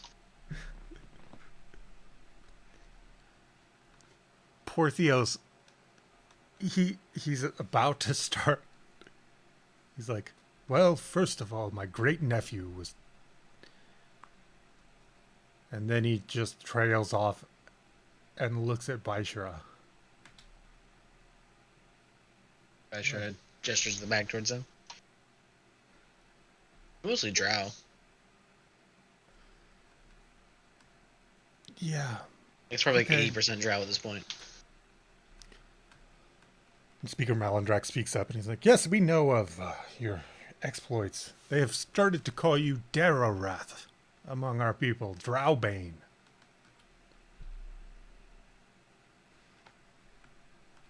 We've actually had a Talia song- actually grins some at that. Song, you say? Yeah, and he gestures over in the corner, and there is an elf who has brought in a lute, and he starts playing softly. It's all in Elven. It sounds like a downbeat tune, very, very slow. It's a nice little tale about you guys just decimating Drow. Didn't they use some word that meant silver knife or something for you, Talia? Yeah. Vleeskel, Speaker Melandrach says. Althea says, we've been wondering. She says to Rika, we've been wondering which family you come from.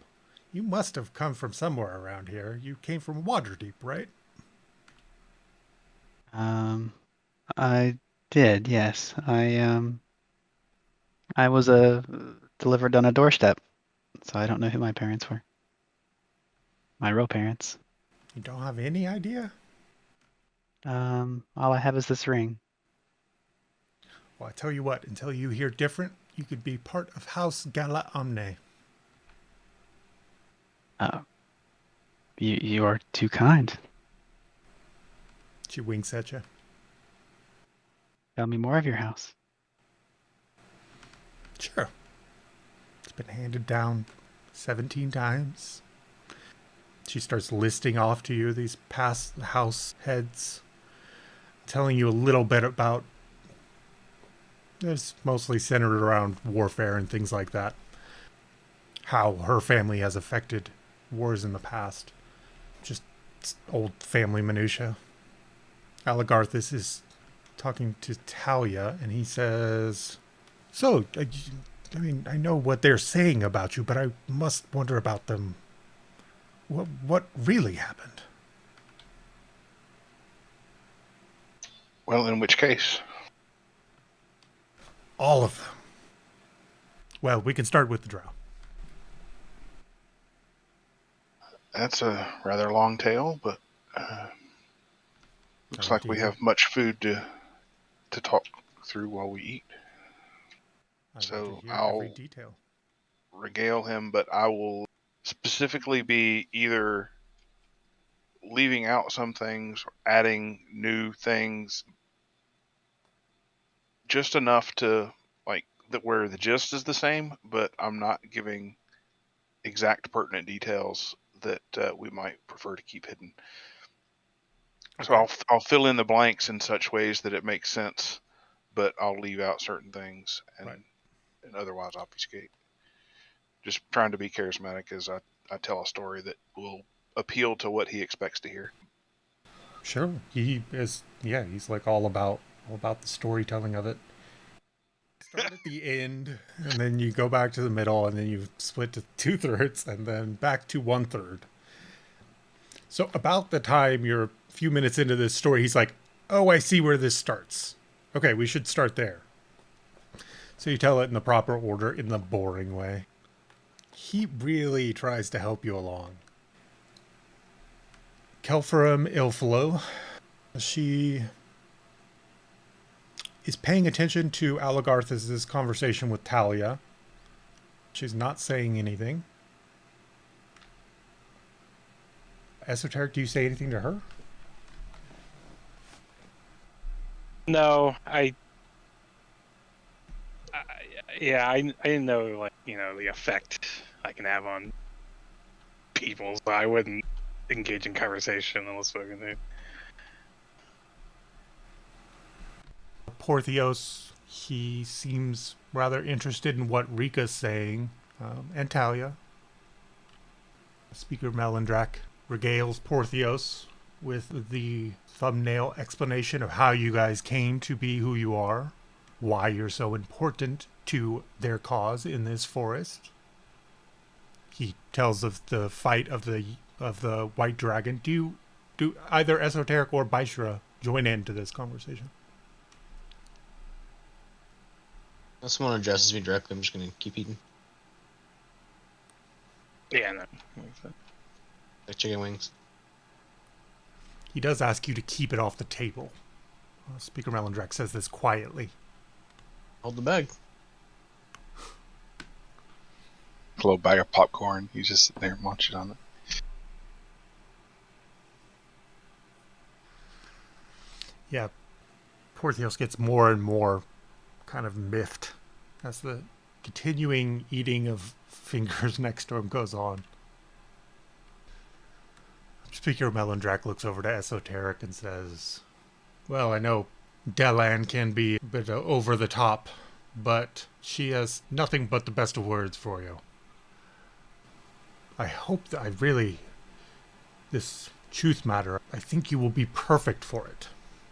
Do you all have any objection? And he's speaking more to the table. Do you all have any objection to going and taking care of this? We can get you set up to leave in the morning. It's not so much an objection as a prerequisite is that I would like some additional information on the area and, known effects of his lair, various pieces of pertinent details that might aid in our success instead of trying to figure it all out as we go. Of course. Well, I mean, we have 5 of the wisest minds of this forest here. If you need our guidance, now would be an excellent time. You bring up his lair.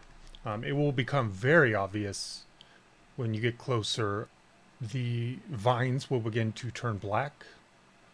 They will start forming angles, and that sounds odd, but it's an effect of his lair.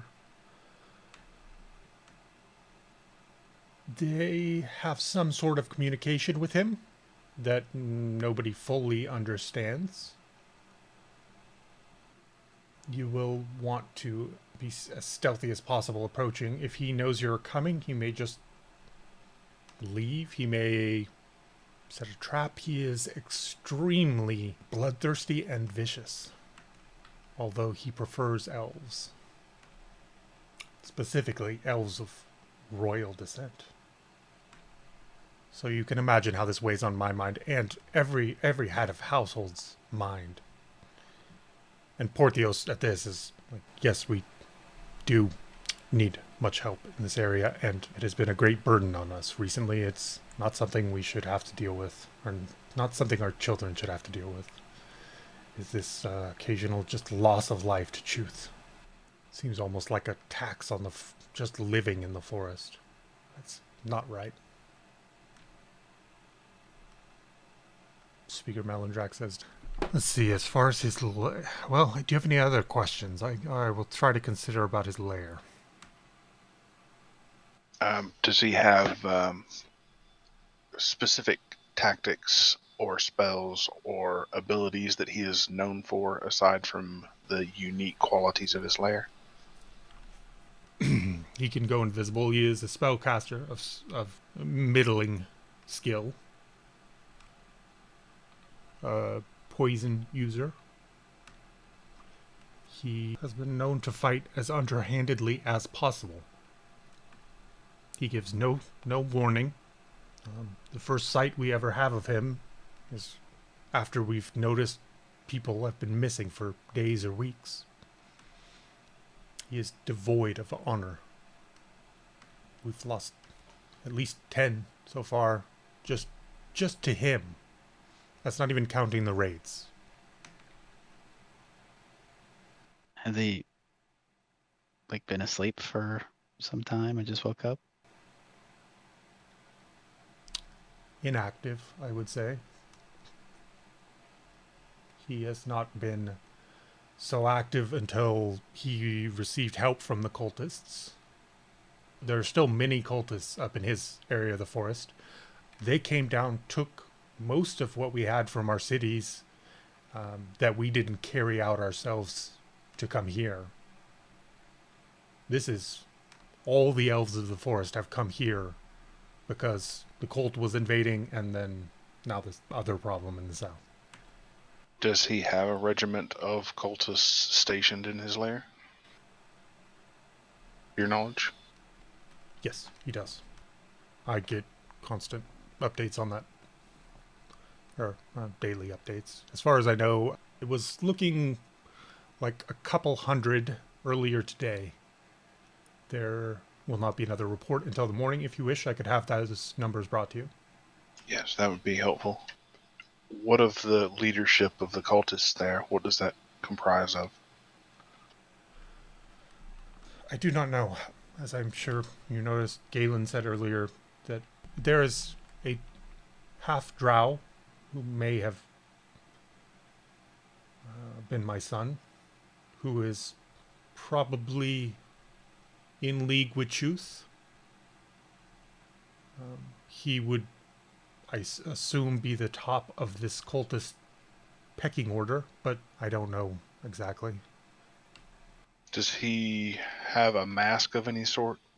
Or a particular colored armament in his arraignment? If it is him, he's got a soft face, looks a lot like me. Long black hair, half drow, half elf. Small nose. Well, while helpful, I was specifically asking about, and then I'll kind of draw an example out of the white dragon mask. But is there anything that looks similar to this adorning his face? Not that I know of. You may, well, I don't recommend getting much of your information from Galin. He's troublesome as he is useful. But he may have a closer idea of that. Galin has been fighting off from the south, obviously, but where they stopped pushing from the north, him and his group were the last to see them. Was the last to see Chuth and the band of cultists before they retreated up into the, well, it's Upglade. It's the northeast forest. All right, we can inquire with them before we head out, just to get any final observations. Well, eventually Porthios would say to Baishra, will you stop doing that? Like, at an exceptionally loud crunch of fingers. It's a feast. It's inhuman. Elf. It's just... If you will all excuse me. He gets up. And he leaves.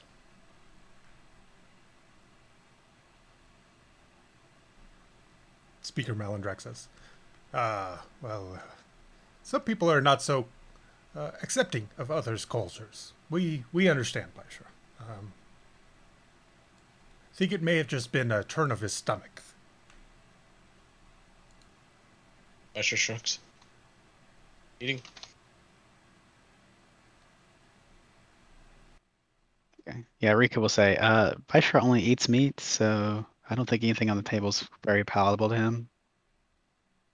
Or looks very good to him, so he's kind of stuck eating what's in his pack.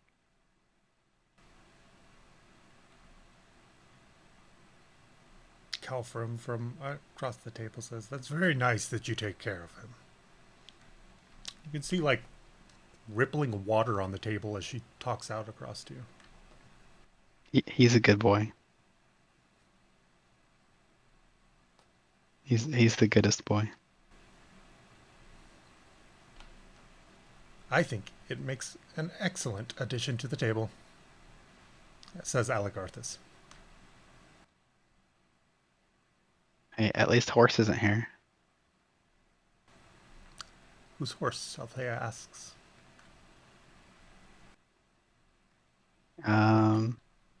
He's a horse that apparently Baishra speaks to.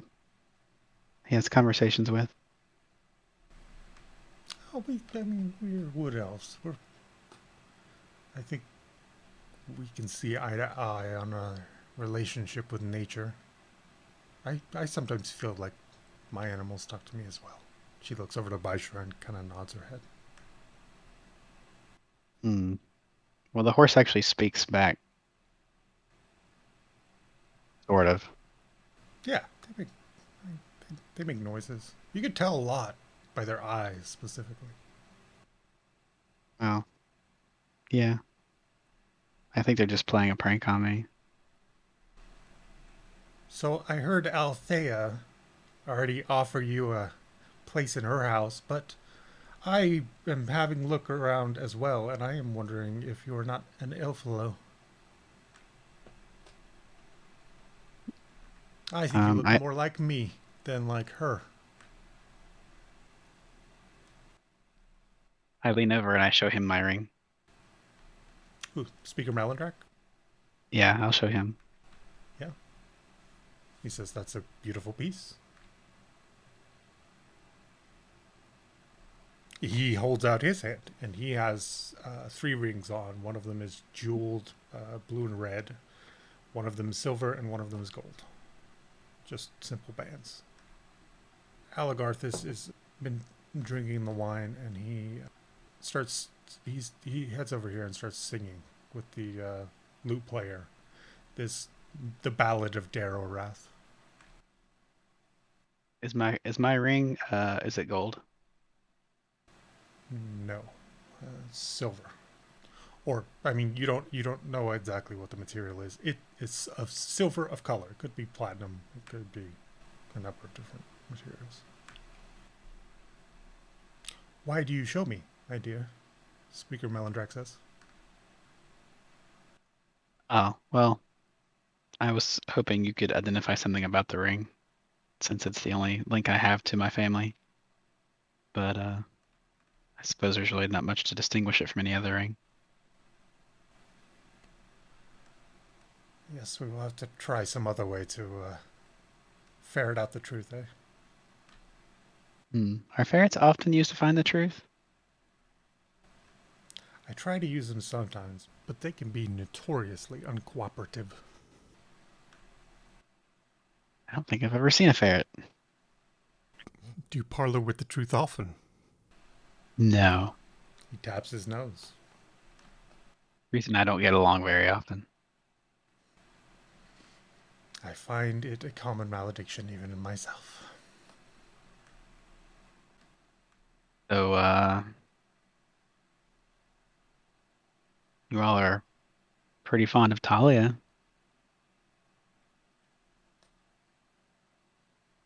I guess because she's a part wood elf. And you can see She- anytime anyone speaks out over the table, it's this shimmering kind of silver, and it looks like ripples on water. I'll say, yes, my mother is a wood elf, or was. My complexion shows primarily my father's side, but my aptitudes tend more towards that of my mother. So always thought.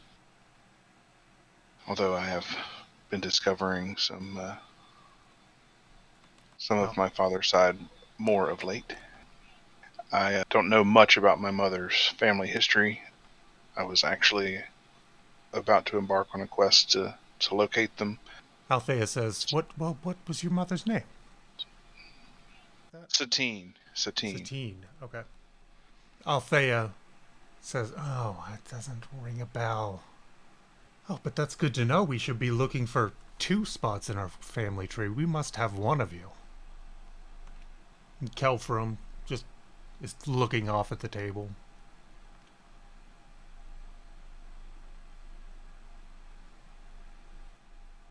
Your ways are unknown to us.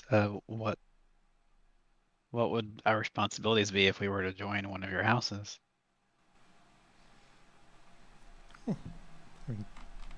That comes with all sorts of having fealty to whichever house head you're in, along with the elves, and then furthermore to the Misty Forest and the High Forest and the South Forest. You would have to make pledges to all of these in those places. It's a process, but it's worth doing.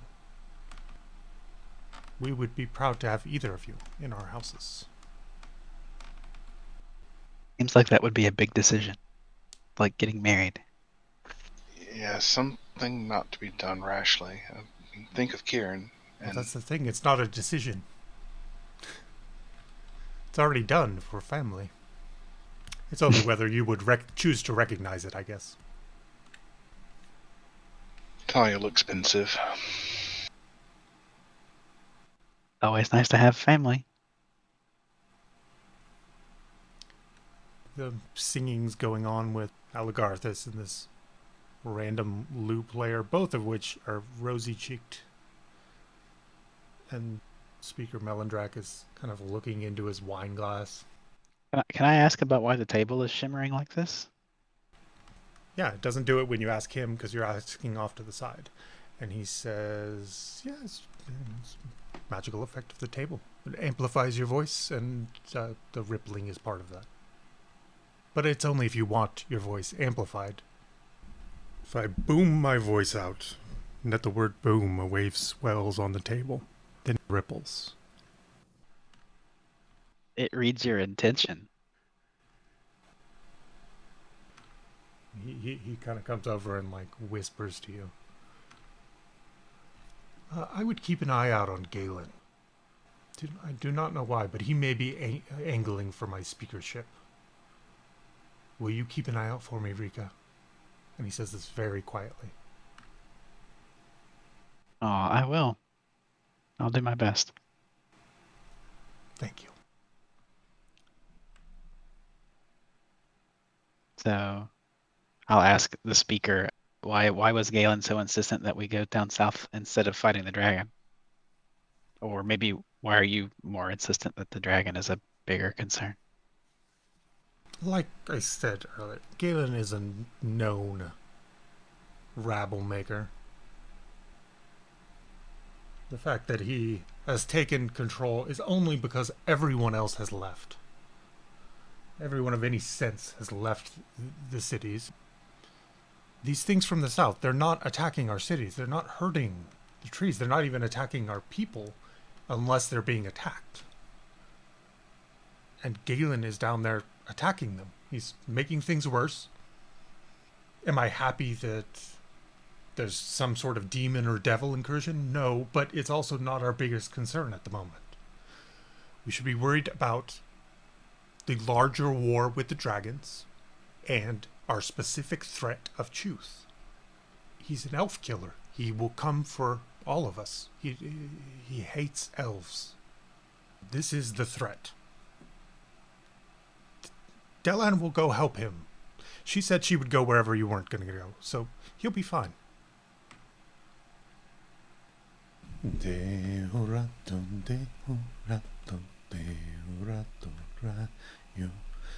Esoteric, do you know anything about the invasion? Like why it's happening, or like which faction of devils is doing the invasion or whatever? Or could you find out? There's not been enough information provided. No, I do not know. But yeah, he's starting, Speaker Melandrach, the further he drinks into the evening, he is getting more pensive, and he gets sat back in his chair, and you can tell he's just kind of off in his own little world. He reminds you a lot of Galin, actually, in that moment. So is Portheos an ally of yours? A close friend?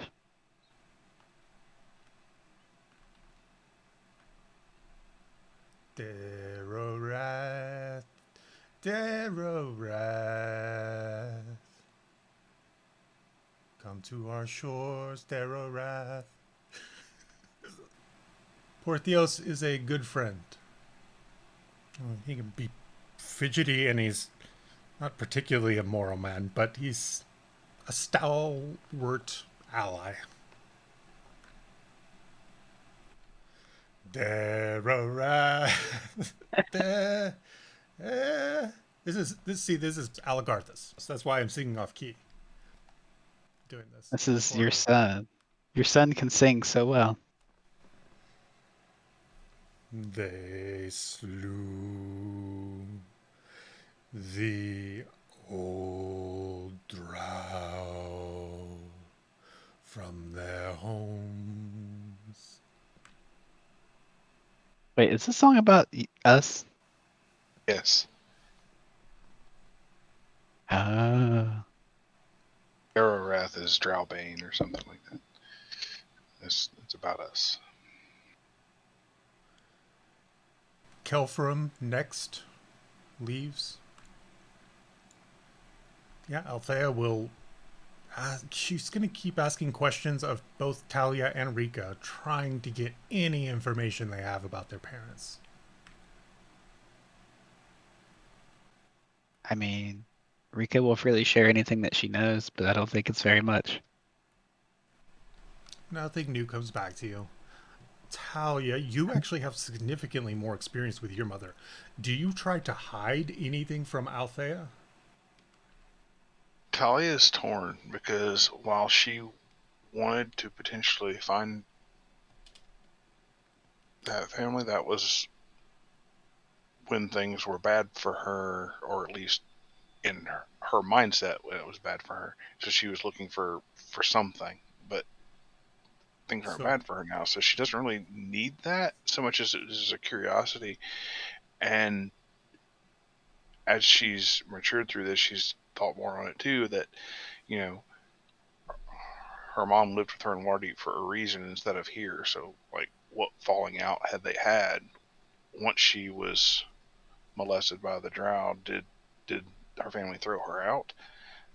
And, you know, were they no longer willing to accept her? And so these are the things that are running through her mind. So she's not sure how much she wants to share at this point. Yeah, I'm going to say feigning ignorance. Like, I'm not going to be lying, like telling them specific untruths, but I'm going to not share what I do know. It'll be a lower DC, I guess. But Yeah. it's still a deception check. She may be able to tell whether you're skirting issues, I guess. Yeah, no, you're okay. She doesn't seem to notice. Like, and I'd like to try to gather information while still not giving away anything. Like, if that makes sense. Because I might still want to know, but without telling her things that like would put me in a disadvantageous position. Because I might not want to be beholden to this so-called family. Like, you know. Sure. She will give you any information you want on the basic structure of their families. So basically, yeah, that's kind of how I would approach it. I would ask around thing instead of asking for what I do know. I will ask for in general, and then try to pair that up with what I do know later. And then they go into kind of a dwarven umbapi number. Nice.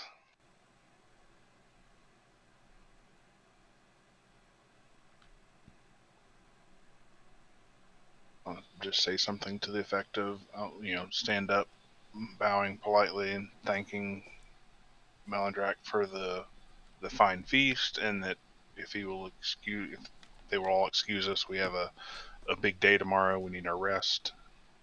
Of course, of course. Don't let us keep you. It looks like they had a couple more courses of food, but we can finish without you. Thank you for joining us. I will have the maps sent over as soon as we're done here. Thank you again for coming.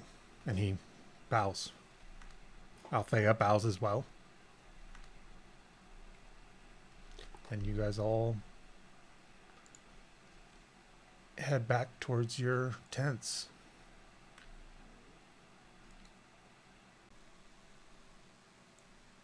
The evening passes peacefully in pleasant spring sleep, and an elf arrives on the morning with a map. He hands it to you, Esoteric.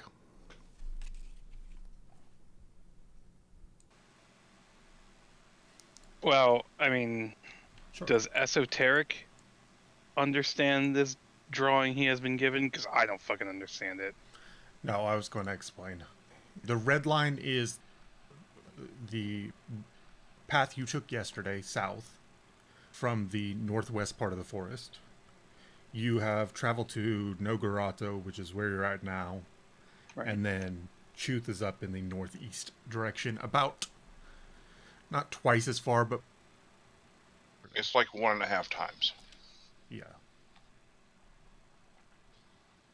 Are there what is the known lay of the land and potential threats that occur between here and there? We know the threat of Chuth, but as far as the journey between here and there, what should we be aware of?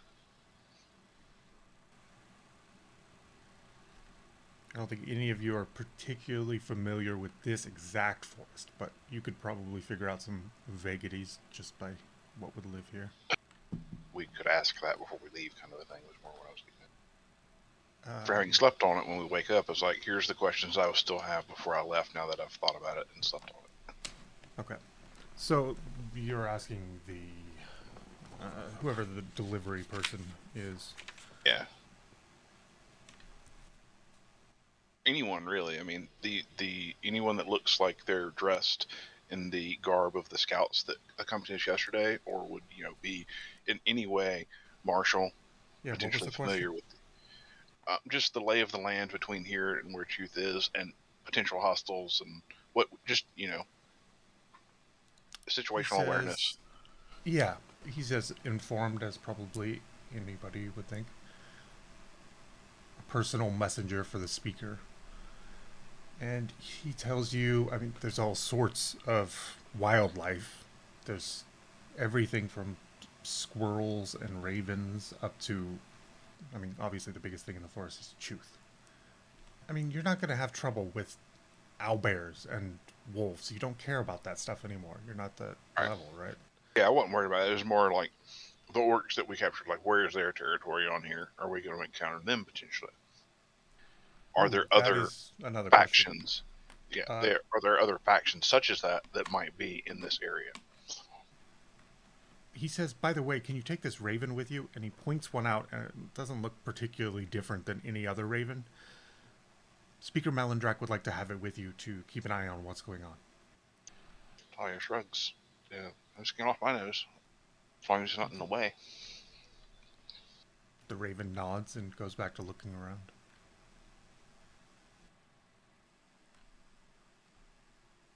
He says the cultists are up in that area.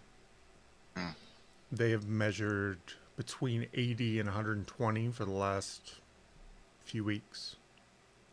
They were larger when they were raiding, but they have. It seems like they slimmed down for some reason. Okay. That makes sense. They probably have some sort of idiot large creatures, some sort of giant or something. Just because that seems like the MO of a cult group like that. Well, thank you. You've been most helpful. Our group will gather our supplies and review this information and then set out as early as is possible. Delaan showed up.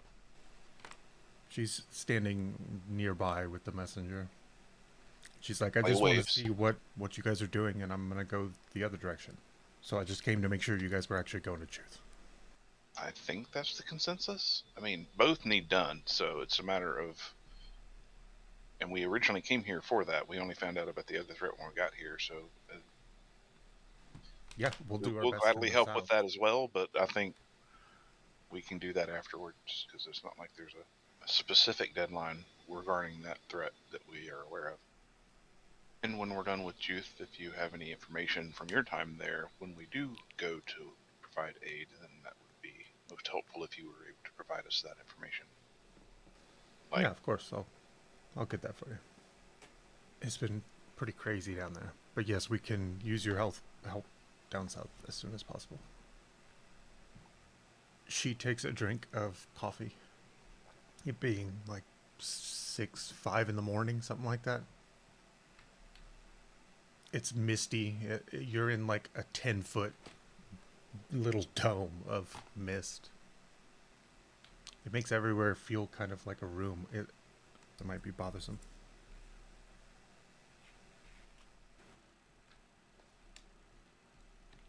Does anybody else have any questions as they wake up and they're milling around their red tents? Red cloth 8-point tents in the morning. Yes, Rika asks one of them, why are your tents red? It's a show of, well, I think. I'm not privy to Melandrach's reasoning, but I think it's a show of strength that you were here and you were ready to protect us.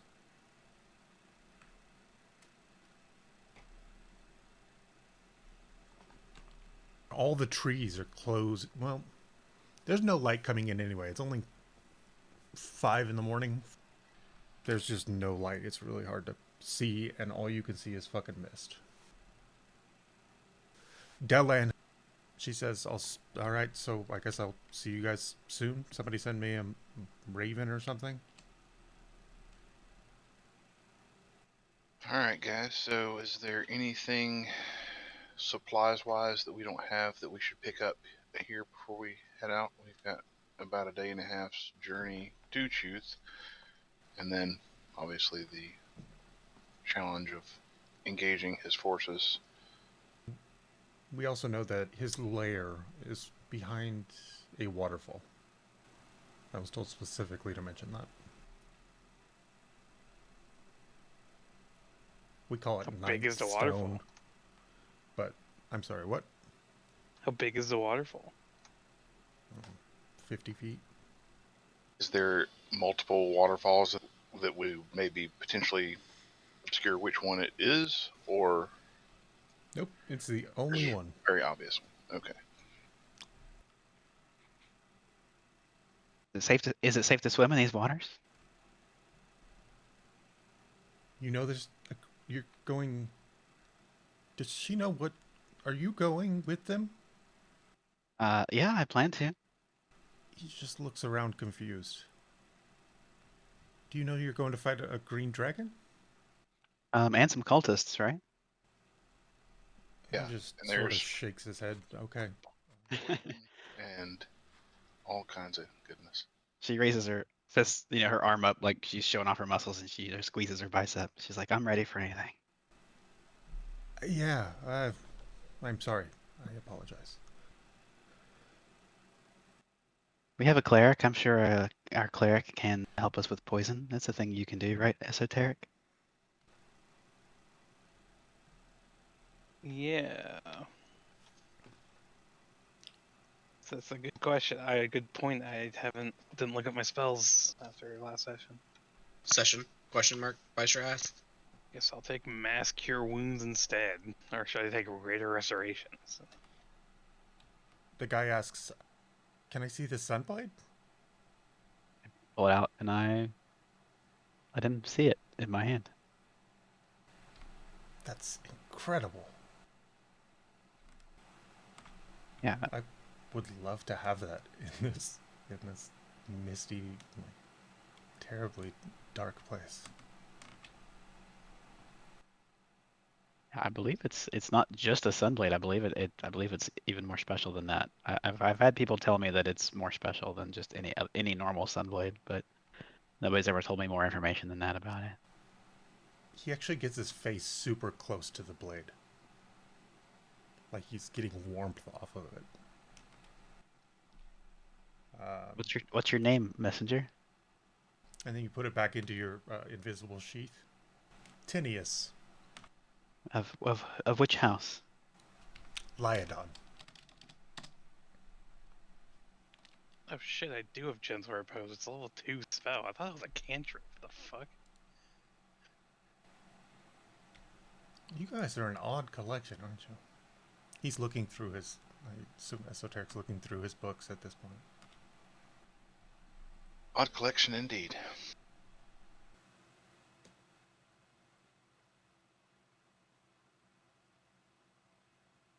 So is the messenger coming with us as we are hiking? How certain are we of this creature's location? Would I need to say prepare No, a magical Rika. spell? How sure are we of this creature's location? It's well known. It's been well known for some time. We just... But he's asking, would we be able, or would we need to potentially locate it? Yeah. I'm not a fighter. I'm sorry, I don't know what your tactics will involve. Yeah, we have a for sure location of the lair. It's just a matter of if he's currently in there. Oh, I have another spell I don't need right now. I'll prepare locate creature just in case. It would be nice to confirm if he's in the lair or not. Oh, it's a 4th level spell. I don't want to waste it. It's only if we need it. And no, Rika, I cannot accompany you today. I'm sorry. Remember, dragons have dragon fear, so that's something I'm sure we would probably have all remembered after encountering dragons so much. So, Hey man, if anyone's got a gem encrusted bowl worth at least 1,000 gold pieces, I'll cast Hero's Feast for us. a gem encrusted bowl? Sure, I'll grab one. Yeah, there. Okay, look there. There's a gem encrusted bowl tree right over there, right next to all the sharding on the ground. I don't think I have Yeah, anything. when you bring up the obsidian ground, you look sad. I don't think I have anything that can group prepare us for fear other than Hero's Feast. Mm. Paladins do, but you may not be able to. I don't remember. Group prepare us for fear. I have. Yeah. One of the auras of vitality or aura of something, right? Does something like that. Or no, heroism. There's a spell first level spell called heroism. I don't know if clerics get it, but I it may didn't only be add to my one list, person. so I don't think so. I'm pretty sure I tried to add everything possible to my list. Okay, your last level was in paladin, right? Personally, the stillness of mind will help. So Rika, when this thing's over, you want to grab a drink sometime? No thanks. I have a boyfriend. Just saying sort that- of all right. We're facing a small mass of cultists and a dragon that is a magic user, has poison breath, and standard dragon fear that we've come to encounter, as well as the obvious bite and tail attacks and slashes and all that good stuff. And then the other thing that we were told was that he has a special connection to his lair that above and beyond typical dragon lairs, and there's some weirdness going on there that we should be wary of. Hey, Talia, do you want to grab a drink sometime? Not even. He just sort of shrugs.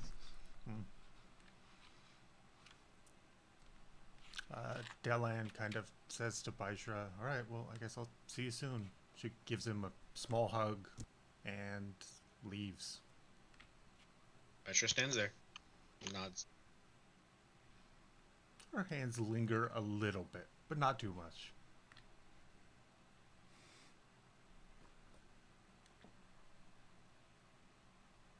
Does everyone guess have bless- appropriate clothing bless- to keep the cold off from the mist? Bless would help. Yeah, I guess. Let's see what I can get rid of. Do you have anything else that's going to be using your concentration? Is the main thing with that. Not that I think of at the moment.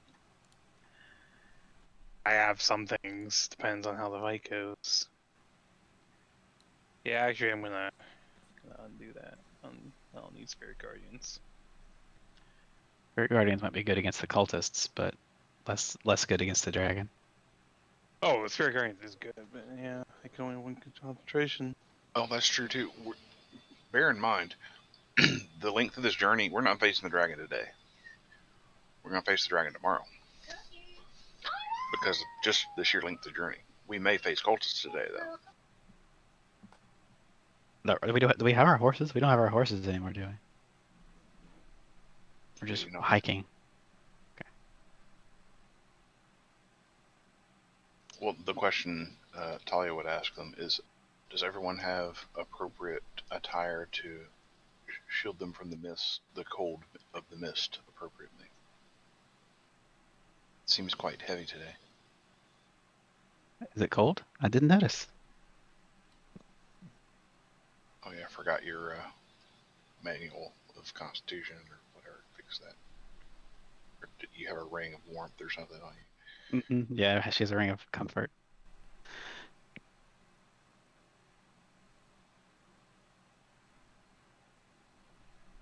But That's to why she's- everybody else, it's freezing cold.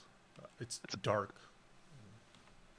That's why Rika is wearing a very revealing dress today.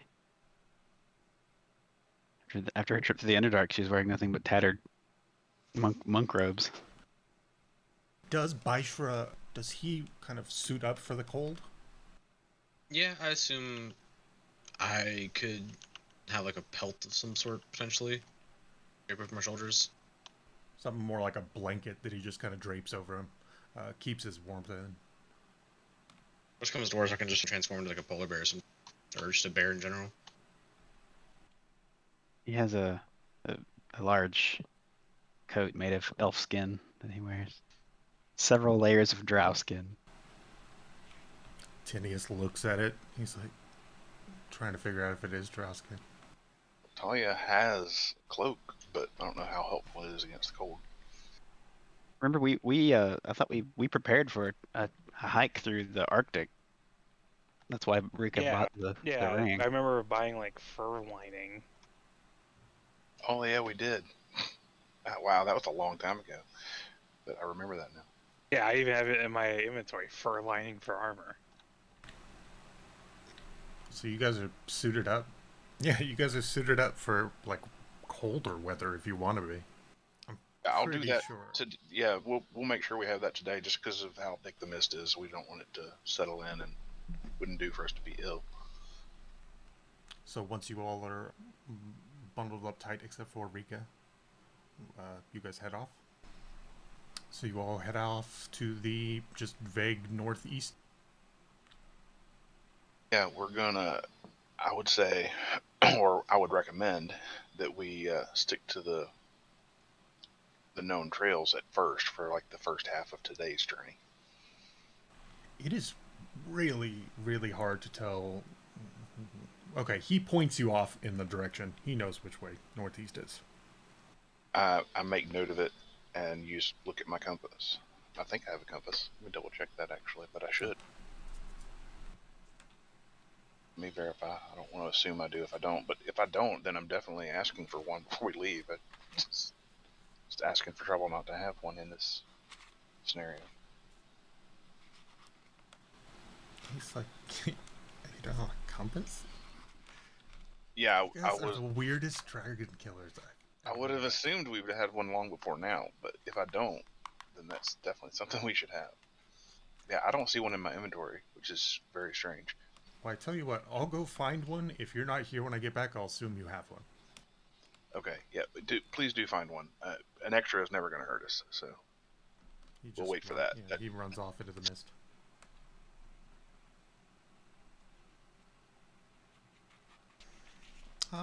Another 20 minutes or so before he gets back.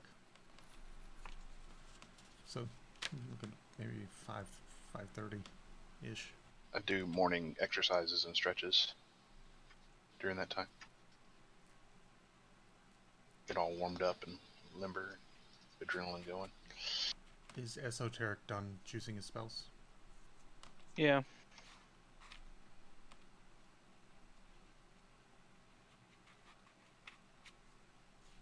Okay, then he brings you a compass back, hands it to you.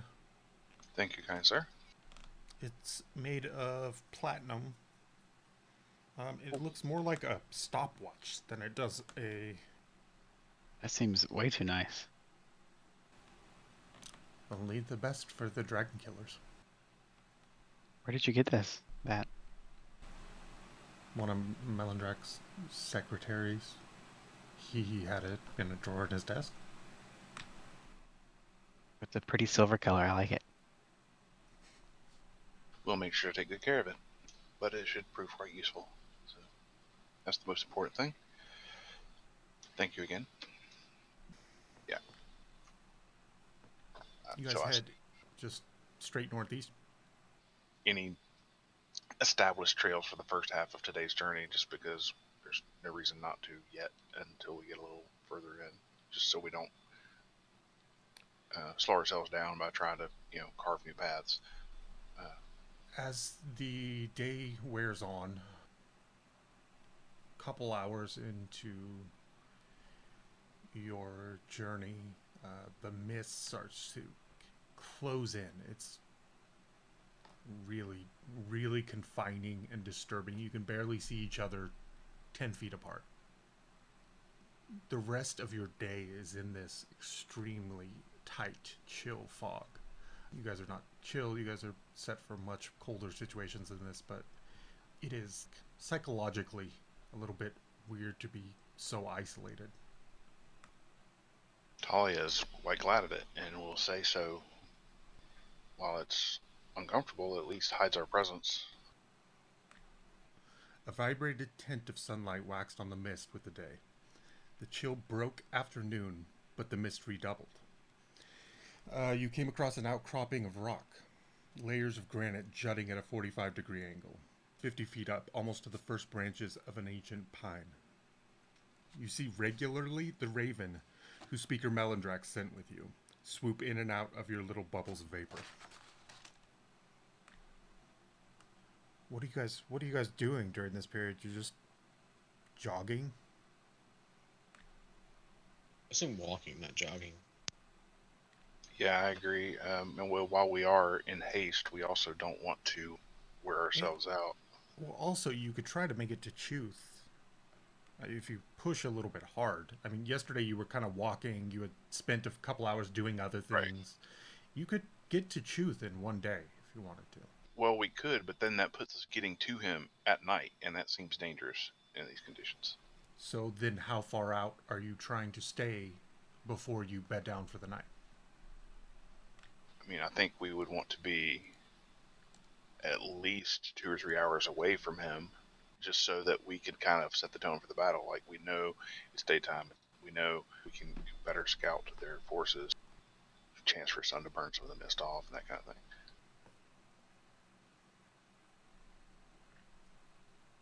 Whew. Rika's bored to tears, so she's glad to stop. She sets up her tent, starts cooking some food. You guys have come into a little glade, just a bowl in the ground in between 4 ancient pine trees, and you start a fire in there. Yeah, unless someone stops me.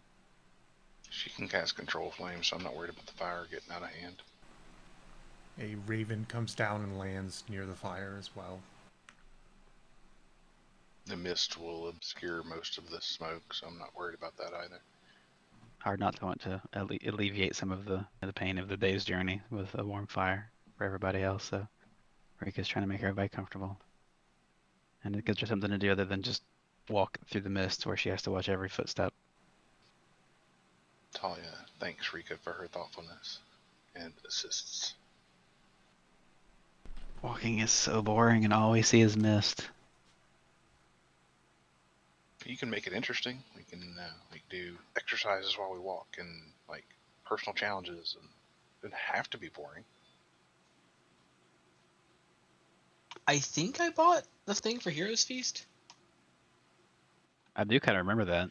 I remember us buying I have 2 of them. supplies, but I didn't remember if you were successful or not. Yeah, you know. bought it for Yeah. Esther. I And bought Paul, too. gems for the 2 different reviving spells. Yeah, you 'cause did. I and have 2 Zach things bought for the Heroes Feast. thing. How long Well, do we have the 24 hours? Yeah, you say you want to do it the night before. So maybe that's what we make for dinner. God, it's worth 1,000 gold though. Jeez. Yeah, we're fighting a dragon specifically that is known to have specific powers that we should already be wary of. It'd be nice to be able to discard some of the others. Okay. We can always get more gold. Yeah, surely his First. horde has 10 times that much, 100 times that much. So we Well, use it for acquiring that and more. do you have a way to make holy water? I assume you don't have it prepared. No. My prepared spells, and I have scrying. I always have scrying prepared because it's part of being a knowledge cleric. We could scry on the dragon then. I have a giant golden, or I have a golden bowl worth at least 1,000 gold that I'm about to use after this. We can scry on it and then dump out the holy water and then use it for Heroes Feast. You want to use scry? We don't have a way to do it.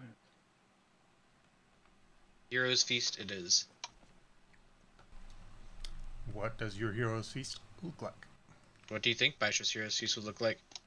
That terrifies me. Can Oh my god, it's man. so horrible. why can't let Will cast it?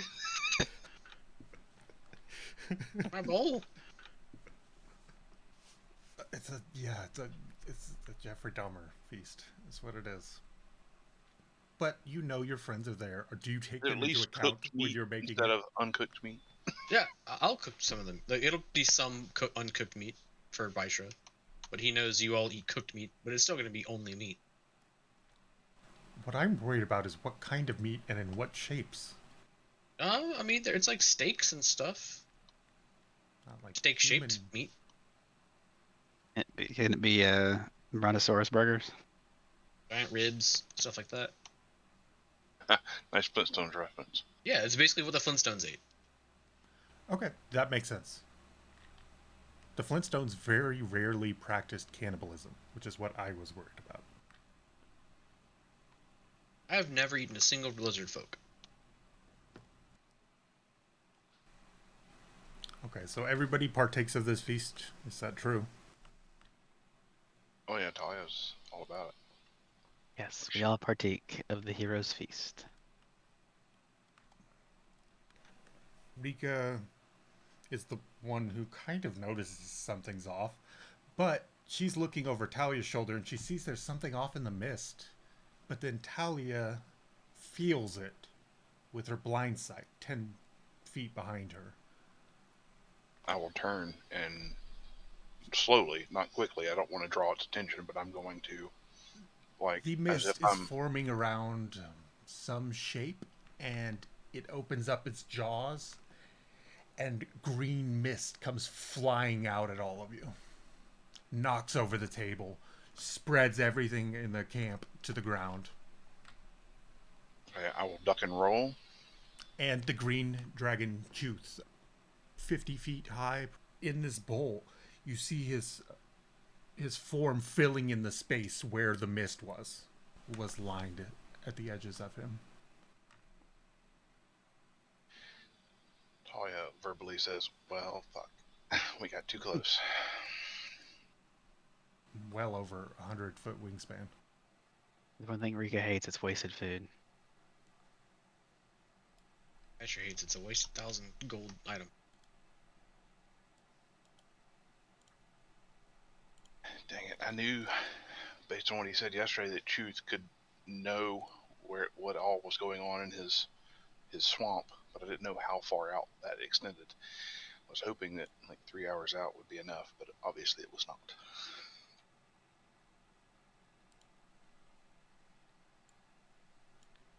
He's basically standing on the edge of the lip of this bowl that you guys are all in, between these trees, as he lets out this breath over all of you.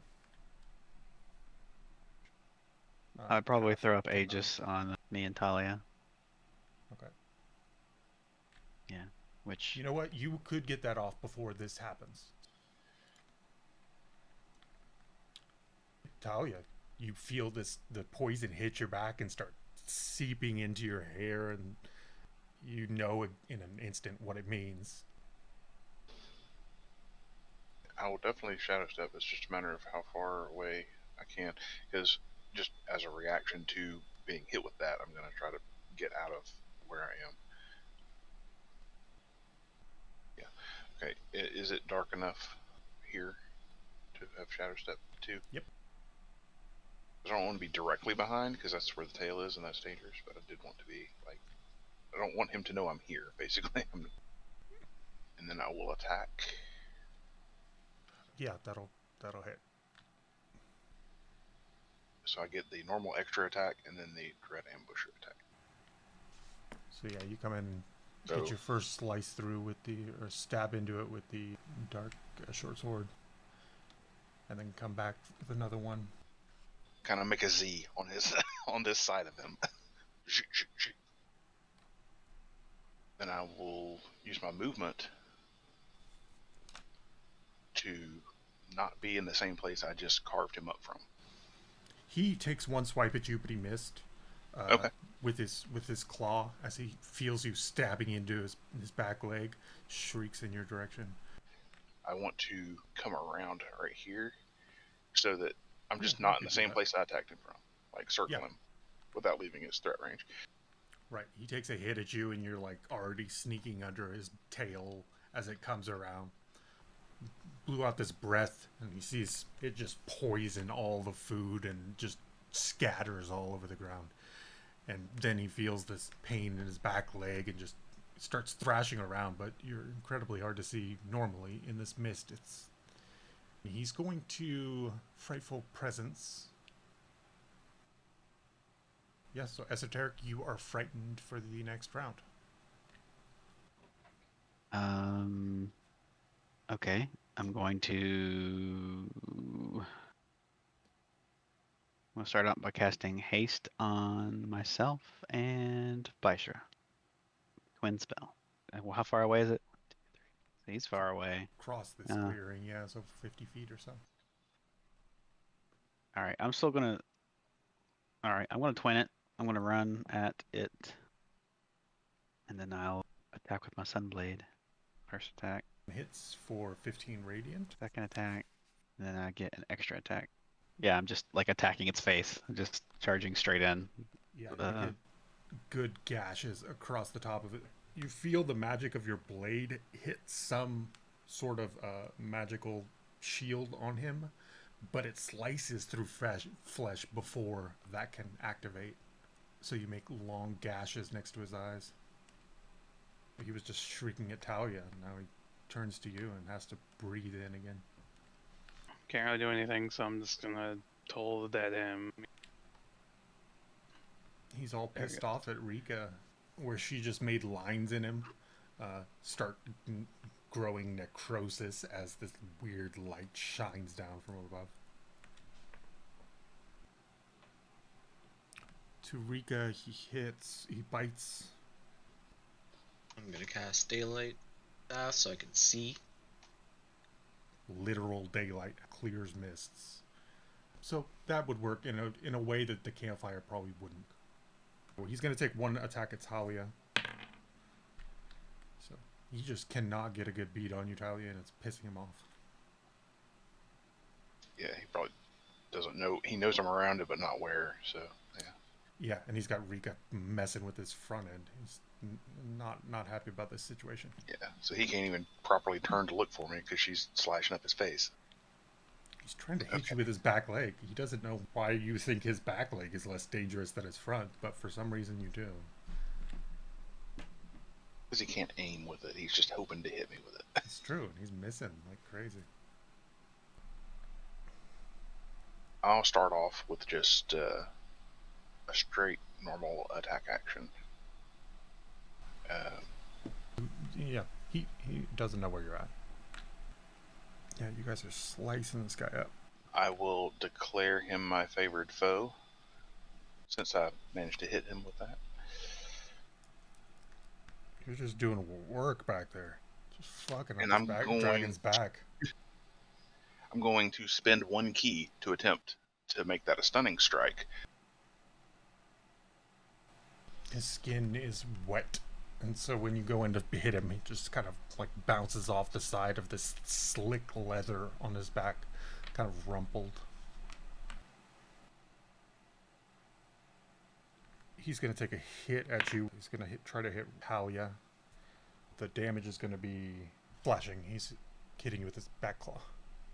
Did he hit you? Yeah. Can I see you?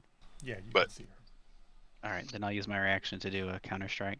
The daylight has made this whole, at least this bowl in the ground where you guys are between these trees, you could see everything. The mist has retreated. Oh, sweet. My counter strike crits. How do you do it? I teleport beside Talia, like just in like a lightning flash, and then I thrust my sunblade up with a crack of thunder towards the side of its neck. Well, The it lunge. came around to bite at Talia, and so now you hit along its neck right as it comes around. It still thinks you're on the other side. It's just as surprised as it is injured as he reels back and starts screaming. That was a lot of damage. That was a big crit. He's going to take a bite at Talia. He's going to claw as well, but 20 damage to you, Talia, with a bite. Oh no. And then 2 attacks with its claws. He's going to keep on Talia. He hits you with his claw. I'm going to throw up my fire shield on myself, so she is wreathed in flames, and then she attacks once with her haste action. He gets hit again, and he expects the pain to be worse. You see him brace, and then he's like, oh shit, she didn't hit me that hard that time. Now he's going to use his wing attack. Yeah.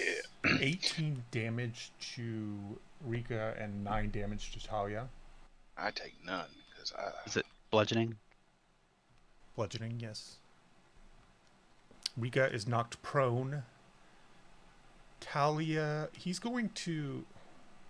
Well, he's allowed to fly half of his speed, so he's going to take off into the mist this direction.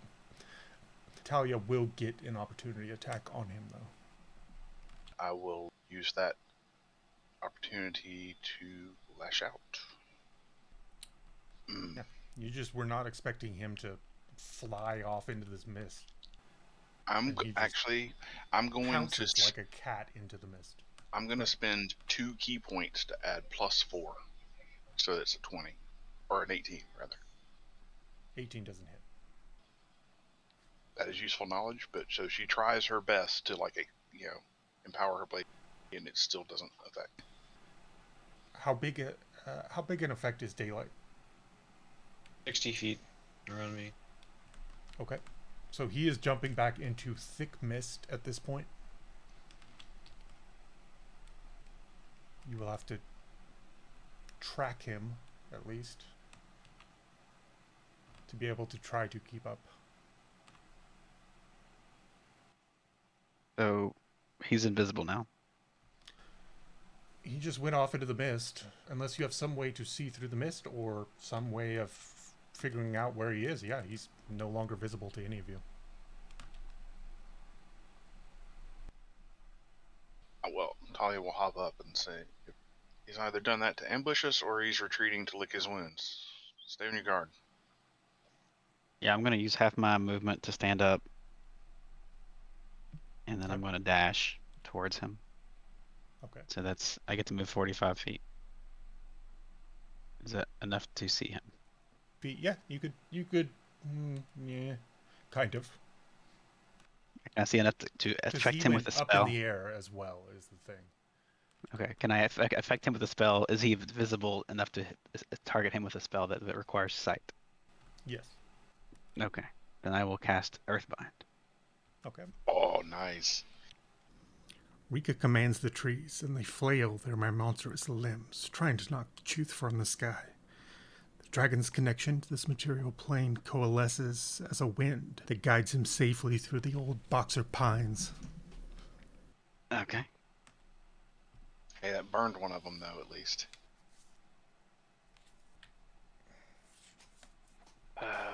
Oh, by the way, did I ever, at the end of my last turn, did I get a chance to save from the frighten? Or is it over right now? Oh, yeah, you would have had a chance to... Yes, you were frightened last turn, so yeah, you would have had a chance to break it. Go ahead and make a DC 16 wisdom. There you go, just enough. Okay. You don't feel particularly brave, but you're not afraid. Yeah. Alright. So I saw Rika move forward and then wave her hand in the air. Or no, just V, shout in the air. It's the whatever the dragon shout for Dragon Rend was in Skyrim. If this changes what you're going to do, he is way... Well, I don't see him. Yeah, you can't see him at all. And you can't even run close enough to see him. So if that affects what No, you're that's... doing. Yeah, no, I'm only considering helpful magic here. My big spells, I don't think it's time to break those out yet.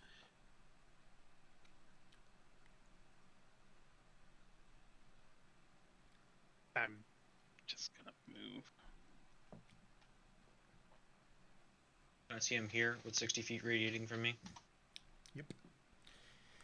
And do downdraft. Blast, a strong wind goes downwards. He has to make a strength save or else he gets knocked prone. Not enough. The dragon's connection to this material plane coalesces in a shard of magic that pierces the wind and lets him escape. Okay. That's 2. This stays going for the next hour. And anytime he starts his turn there, he'll have to do it. Okay. Nice. Good spell. Talia is holding her side where she is a large gash from the teeth and claws of said dragon. He is still in the sky currently, correct? Yep. He's taken off about 25 feet up. He's 40 feet away from you. Well, she might have pulled out her bow if not for the gusts of winds, but instead she's actually going to run and take the dodge action. He's going to have to make a strength save against the down gust. Then he's just flying. He's going to move 160 feet. This guy's just booking it into the mist. He's taken off. What are you guys doing at this point? There are things you could do, probably, to try to catch up with him if you were trying to pursue him right now. But they're going to put you further away from your group. Right. And you would be aware of that chasing this dragon into a completely opaque mist. Talia is looking wrecked. The entire feast is just disintegrated with poison.